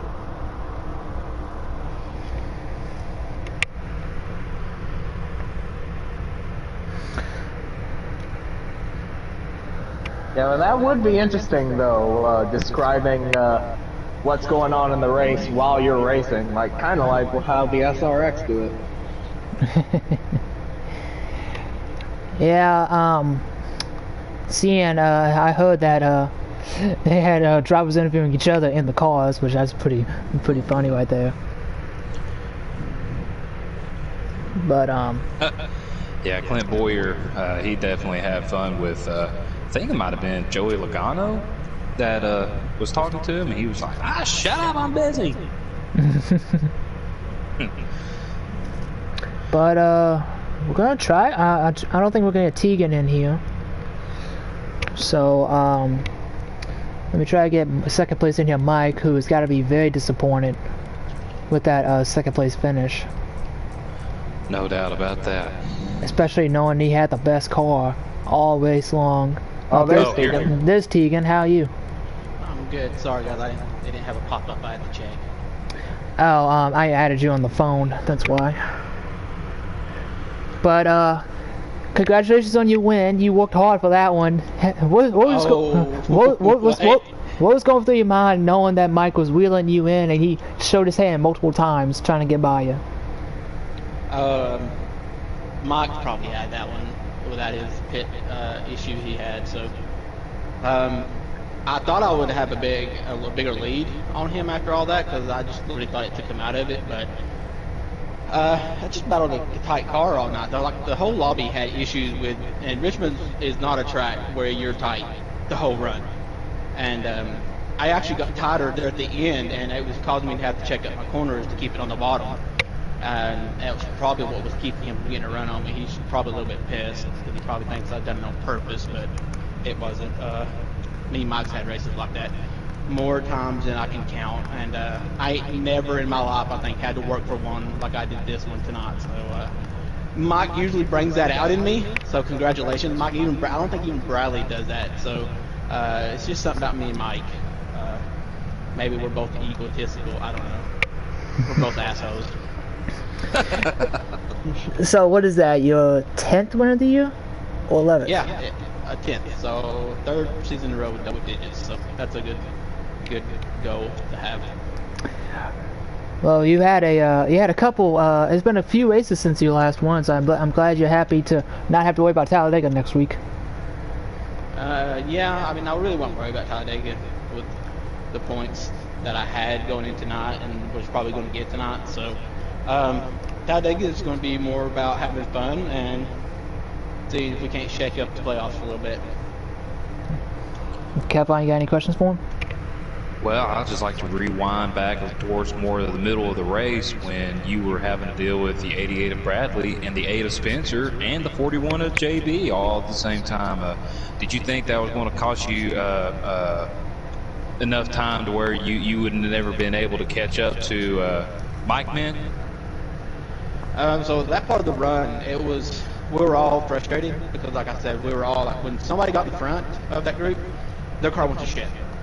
Like the people behind that lead car, their car got good, and we have low draft on it. So, but there toward the end of the run, Bradley's car was falling off. Spencer was falling off a little bit. JB was having issues with freezing because of his extended hard drive. So after that cycled out, I was about 2.5 seconds behind, and that's literally where I stayed the rest of the race until the end there, when I jumped Mike on his pit issue. So if we'd have finished that race like 2.5 seconds behind him, I could have pointed at that as being the reason.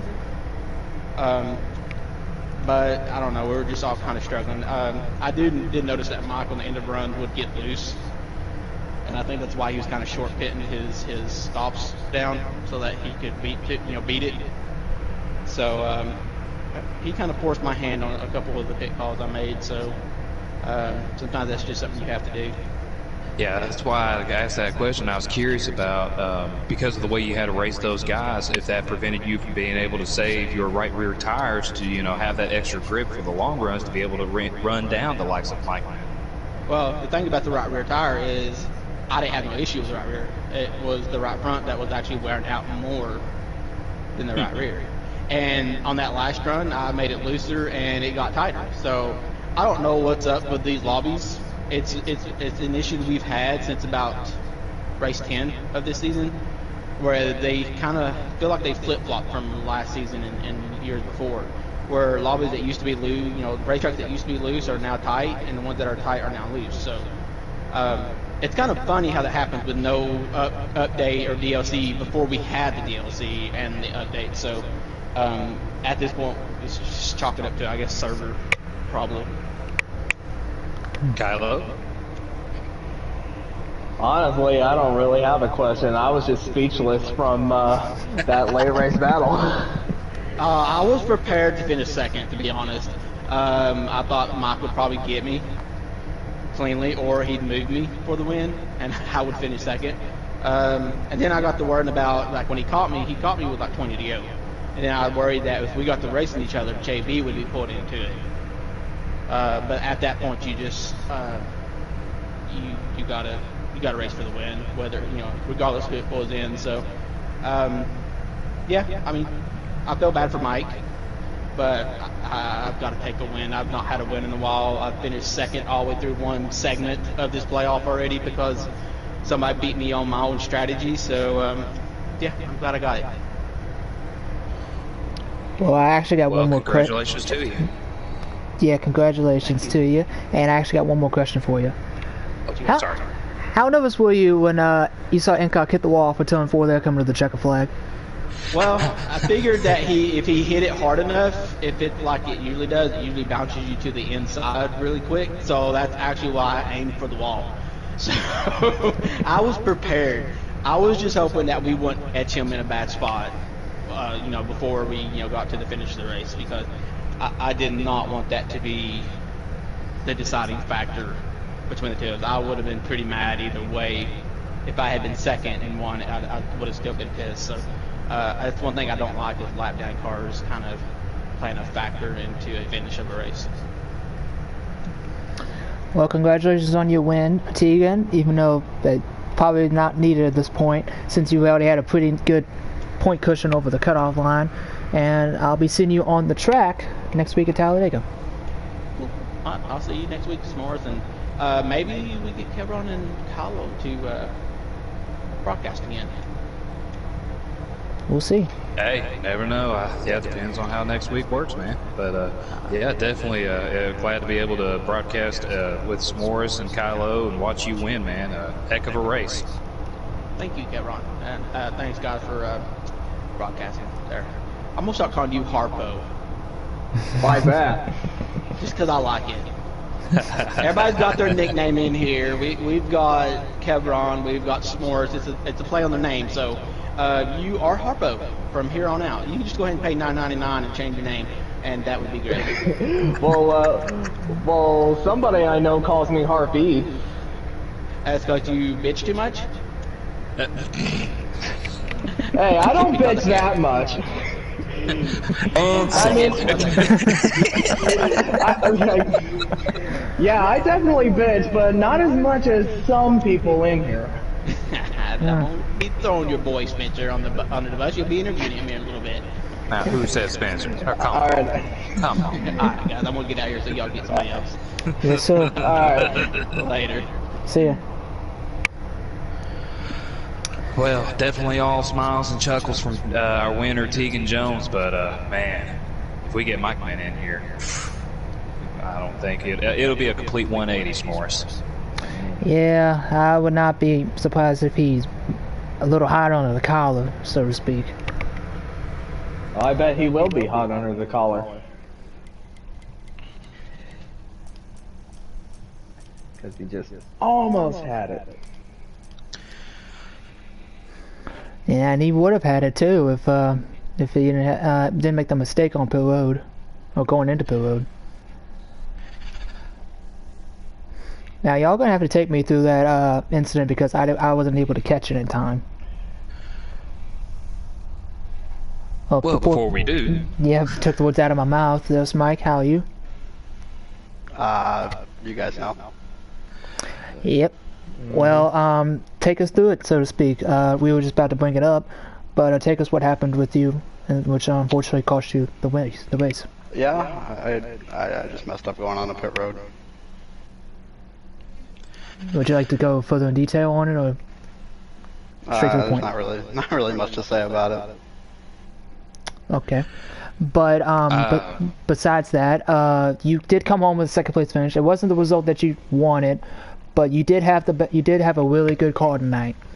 So going through these rounds in the playoffs, knowing that you are comfortable heading into the final race of the round at Talladega next week, what's your thoughts about going into that track?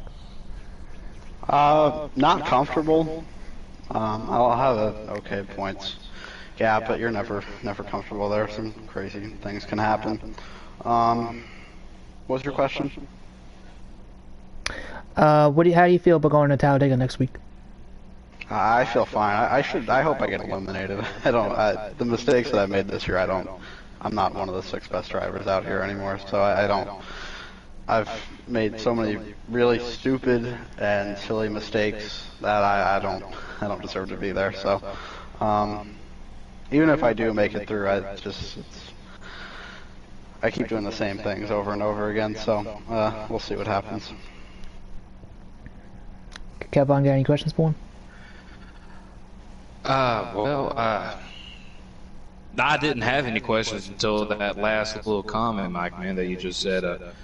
Man, if you were to be able to go into Talladega and just go out there and flat win it, I mean, we know how play tracks can get wild and crazy, but, you know, how much of a confident booster will that be for you and your team?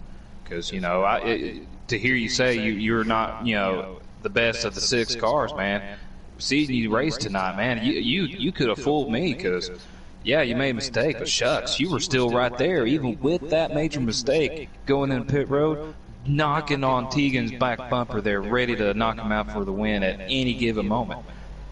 But how much of a confident booster would that be for you to go into Talladega and win next week? I'd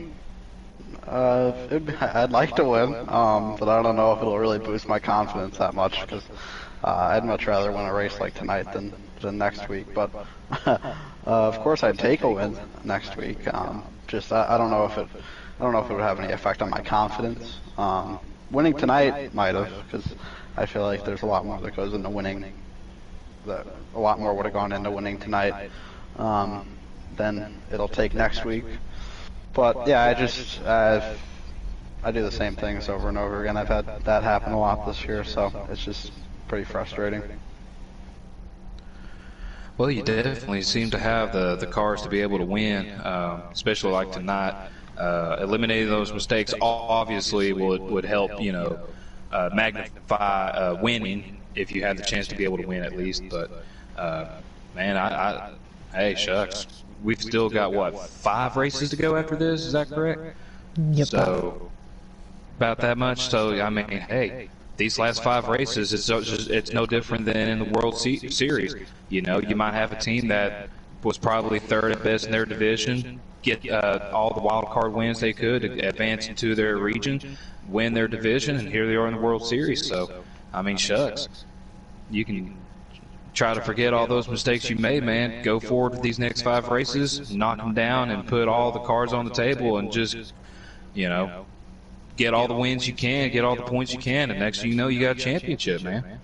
So, you know, I'm not no, you know, motivator by no means. You know, I've got a voice probably, you know, equivalent to a bear screaming for dear life, but, you know, here, you know, shucks, I see you being able to pull out all these wins and top 3s, man, be able to get in the championship. So, good luck to you, man. But I think you'll be all right.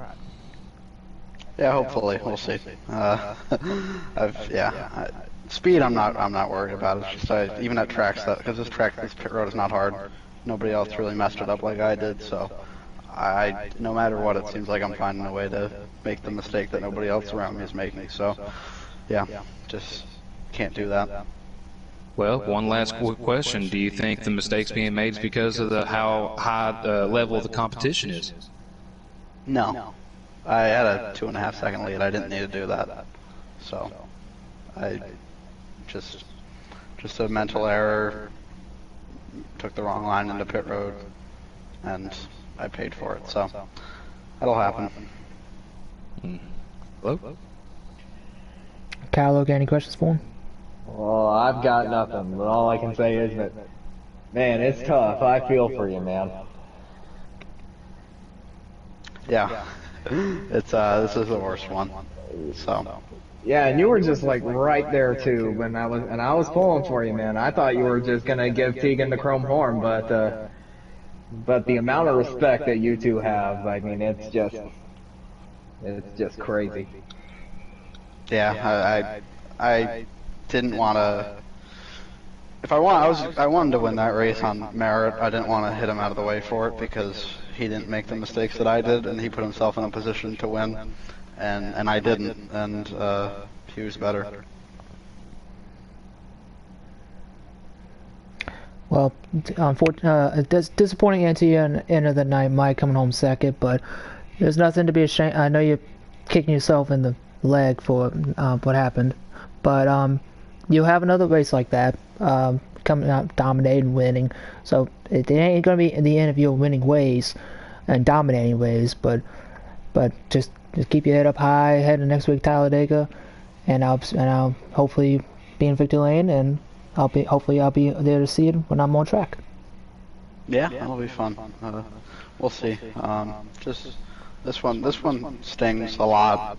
I've never been good at Richmond, but I made a lot of gains leading up, and just to throw it away like I have multiple times this year, just I don't know. I don't know what it is about this one, but this is the worst one. Well, keep your head up high, and I'll see you next week on track. Yeah, also I just want to say congratulations to Tegan. That he's the best driver in our league, and he's always in position to win, even because his car, he wasn't, for his standards, he wasn't very good, and he was better than me tonight even when he wasn't good, so congratulations to him. See you next week.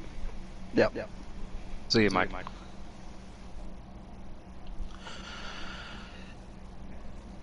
Well, there's your heartbreak, man. Coming from Mike, man, that's tough. I ain't no other way to say it. Yeah, you can just hear the disappointment in his voice. And hey, I've been down that road before. I've gone down that road where I was winning. He was winning races. I was winning races. And then he's had moments where he's thrown them away. I've thrown a race before away, and I still remember to this day. And I basically stopped winning at that point because I just beat myself up all the time, and knowing that I show up, thinking, well, same guy's gonna win all the time, so why do I even try? And 9 times out of 10, that did happen with Tegan winning all the time, me finishing in the back, and I just lost confidence, and I had to step away for a while. So it happens to all of us, but the thing is, you just gotta keep fighting through it and keep your head up high and just pushing on to next week. Yes, sir. I feel all the same. Man, but you know, we got heartbreaks, we got heated drivers, we've got winners, we've got losers.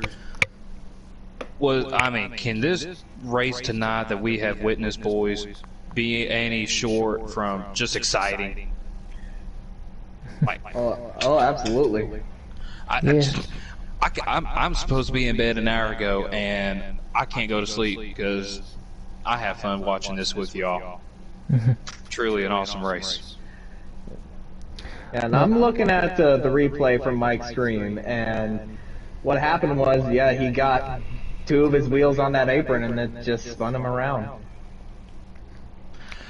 And with old slick tires, you cannot be able to hold that car straight. It will just, no matter how you do it, it'll kick you out. Well, let's try to get the third place finisher in here being JB, who he had a great one tonight. Hanging around the top 5 for a little bit. He did have a moment off of, I believe, turn 2, and he got really loose and lost all that time. And it looked like he might have been contending there with the win for the end if Mike and Tegan got to racing a little bit more. Yeah, it kind of surprised me JB didn't capitalize on them to do battling on each other out, which they never really did get side by side all that too much, but here he is. And speaking of the devil, how are you, JB? I'm alright. Well, that's good. Well, we heard you complaining on the radio earlier in the race when we did crank it up, and there was a moment that cut it off the way, crank it up, and we had us busting out laughing with how you put it. You had put it there, and which that was a highlight of the race for sure. But you come home with a 3rd place finish, and coming off a win from Michigan 2 weeks ago, or last week now. So how do you feel about going on to Talladega next week? I mean, I've had speed the last 4 weeks, winning speed, and I just have not really capitalized other than Michigan. It just been really, really tough. Last week I was in the lead, I was on the oldest tires on the track, and I started to get loose, and when I got loose, I just clipped myself off of the 22's bumper and hit the wall there, and that pretty much ruined my race. From that point on, I had 12 seconds of damage to fix, but then tonight, my PlayStation is not very kind to me.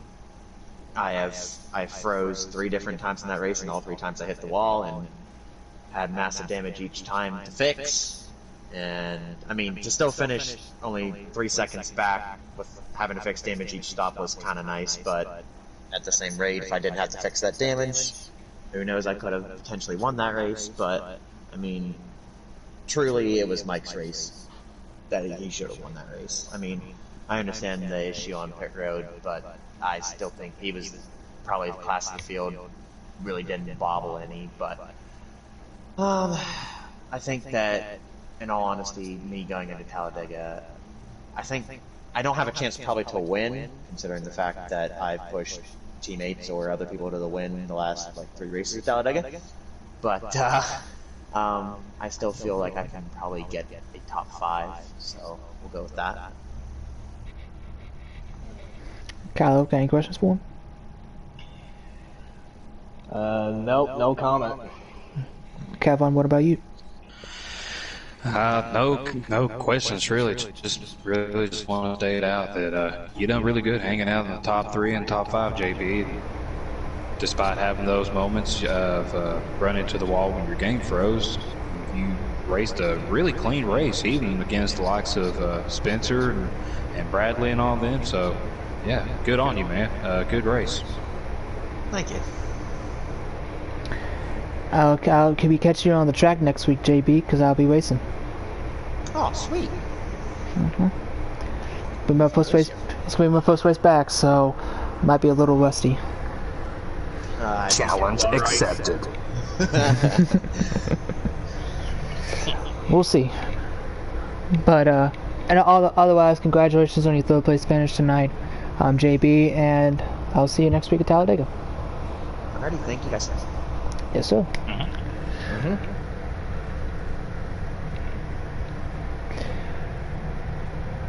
Did was get the 4th place finisher in here. I believe that was Bradley, if I'm not mistaken. Yes, sir. Get him in here real quick.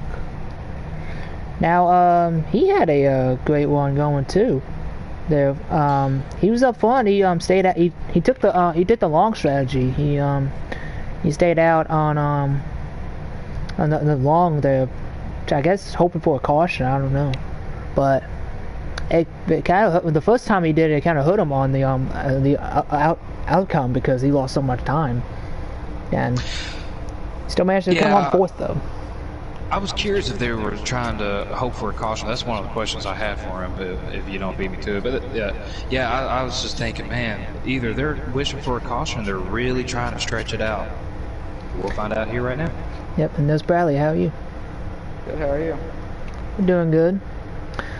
Now, you come home 4th, which that's a pretty good result on for yourself and how you are in the playoffs. Now, we saw you went long on your strategy call. Well, your teammate Mike and Teagan pitted early. You and Spencer and Wyatt and others decided to run long there on the strategy. Won about maybe 5, 6, 7 laps longer than the top 2. So, what was the game plan there? Were you trying to get the fresh tires, trying to get some time, or? I was so bad that I was hoping that they would wreck. So you were waiting for the caution. And I'd have the whole field left. Yeah, that's kind of the thought that we had, because we felt like you were trying to wait for a caution to come out. Would have been the only shot I had. I was so bad tonight, I don't even know how I came home fourth. That's kind of crazy to hear a guy that finished fourth say that he was so bad. And run pretty much battling for the lead there for quite a bit. Well, and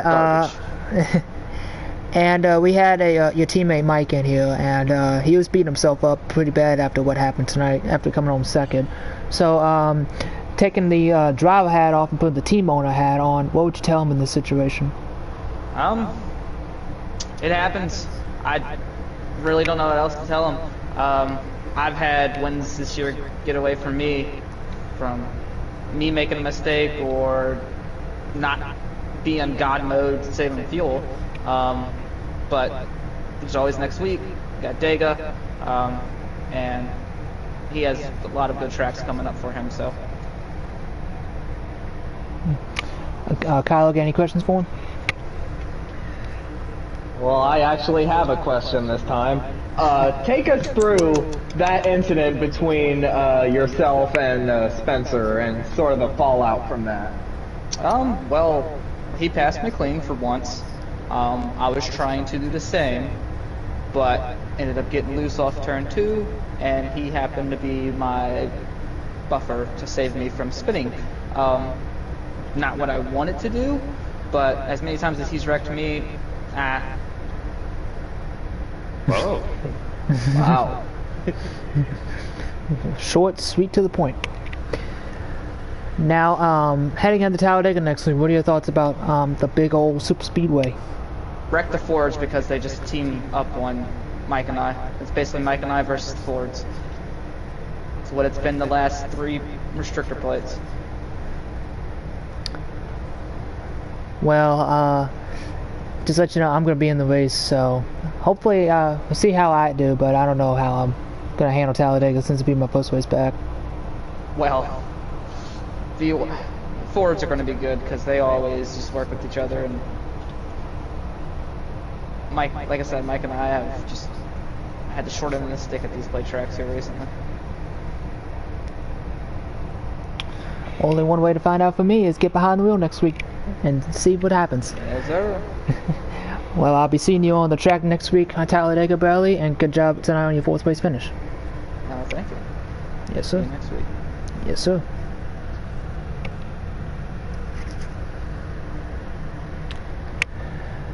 And we're going to do one more interview for tonight, and fitting we're going to get all the lead lap car finishers tonight. We're going to get NSP in here, who finished 5th. Now, he had a quiet race. He really wasn't up there in the mix. He was hanging on the back part of the top 10, and he just capitalized on mistakes by other drivers and managed to get a top 5 out of it. Yeah, really had a quiet race, didn't he? Mm-hmm. Well, I mean, it didn't really start out the way he wanted it to, but he would come back up and get himself a decent finish. Yep.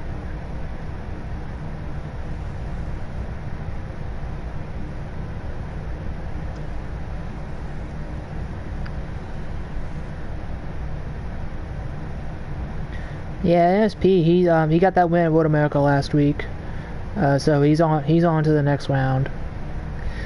So I believe I got the right one in here. Let me check real quick.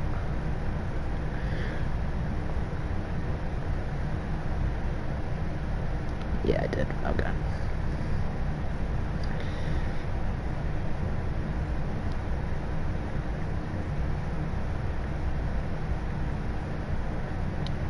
Okay, there we go, and we should be getting NSP in here any minute. Maybe, we'll see.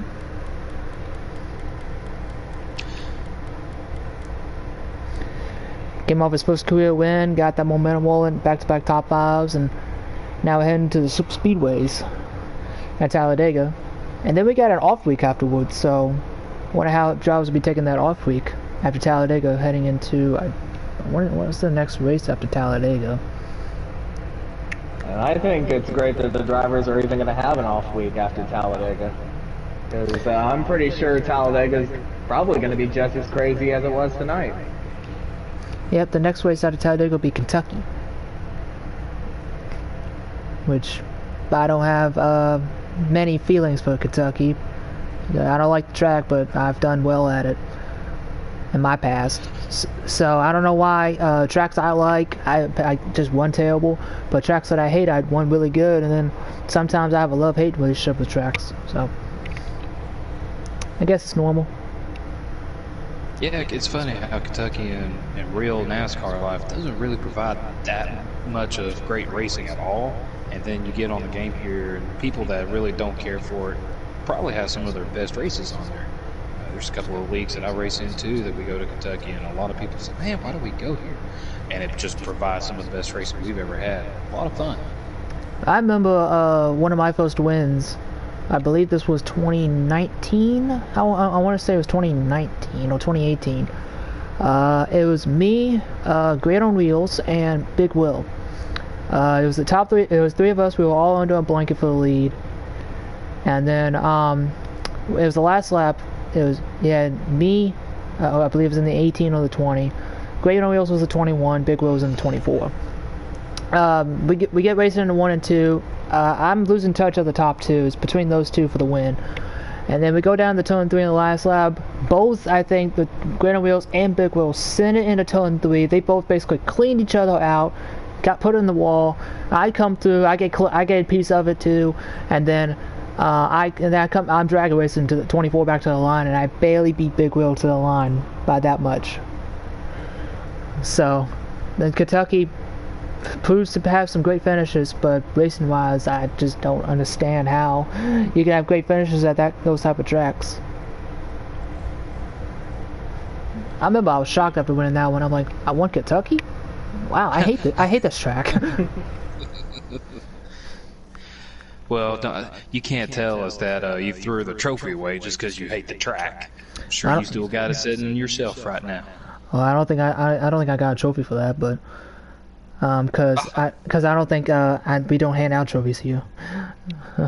From what I remember, I believe Austin Johnson, the previous owner of the league, wanted to send me a trophy, but I think he said it was illegal or something like that. So.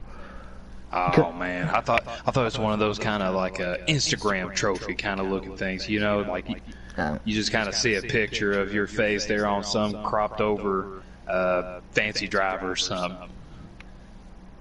Oh well. Yeah.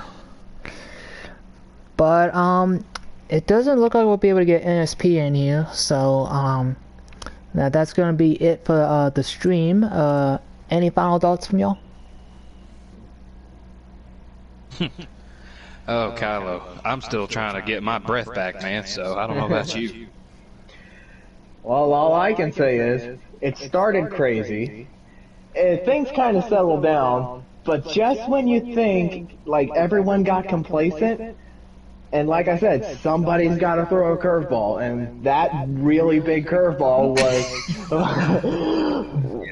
was Mike's little issue going into pit road. Yeah, got surprised by surprise, man. There, I mean, yeah. Well, for his saving grace, I didn't catch it, so it's probably for the best. Well, S'mores, thank you for bringing us on board with you, man. Yes, sir, and my outlook for Talladega next week, like I said, it'll be my first race back. I think I'll make the announcement in the Discord, maybe tomorrow, but gonna try to get some practice in, maybe try to work with some guys, maybe, we'll see. It's gonna be interesting because I have not ran a league race of any form in like over a year, so especially in this league it's been 2 years now, just about. And my last race I believe was Dover, and I was so close from winning, man. I needed to win again in the playoffs. I was so close. I finished second behind Kamal. I was devastated, but I was happy to at least have a race that finally went my way for once that day. But it showed that I can still compete on some tracks, but I had just had to step away from league racing. But next year I'm back. I'm here to show that I can still be capable of winning races. Maybe not the championship, but capable of winning races. I want to win a race. I'd rather win a race over a championship. That's how bad I want to win. And I'm out here gonna prove Talladega, and I'm thinking about Fontana in 3 weeks to show that I can compete. I want to race. I want to have fun, and I want to win. Plain and simple. That's where it all starts with, man, having fun. Yep, and I confidence lost. as well. Yeah, I lost that when I left. I lost all the confidence, and I just had no fun. But so I want to get back at that. I want to get back into having fun, back and trying to get back to my winning ways, and I want to prove that I can still do it, and I never lost it. Well, Morris, nevertheless, welcome back. We're glad to have you back with us, man, and good luck to you next week. I'm gonna need a bunch of luck because I don't know why Daytona and Talladega. I have a love-hate relationship with them. I love them. They hate me, and I somehow fumble the ball every time, whether it's working with teammates or speeding on pit road, cause myself races. So I don't know. I have a knack for finding bad luck at my favorite tracks for some reason. Well, I'm sure you're speaking for me and Kylo as well and all these other racers about having a love-hate relationship with plate tracks. I've had my fair share of love-hate relationships with them too. Oh yeah. And Talladega means special to me because I got my first career win there too, so. There you go. I still remember that race like it was yesterday, and I had so much fun. But that's next week.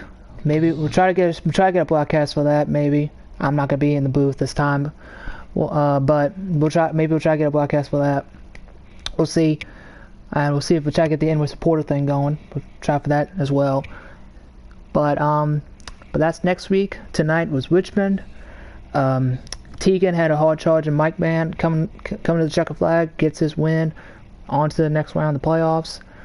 And I'd like to say thank you, Kylo and Kevwan, for joining me in the booth tonight. Yes, sir. Happy to be here. Yep, next week is Talladega. If we able to get a broadcast up, make sure you check it out. It's going to be an action-packed night. A lot of fun. 10, 11, maybe 12 guys going for the win. Yeah, a tight little pad going 200 miles an hour, so it's going to be a blast. And that's going to be it for y'all. For us, y'all. Don't forget to comment, like, subscribe to the channel, ring the little bell so you get notified whenever we go live or when the podcast goes live this week. And like the stream. Make sure you share it with everybody. And make this channel grow, and we'll catch y'all next time. See y'all.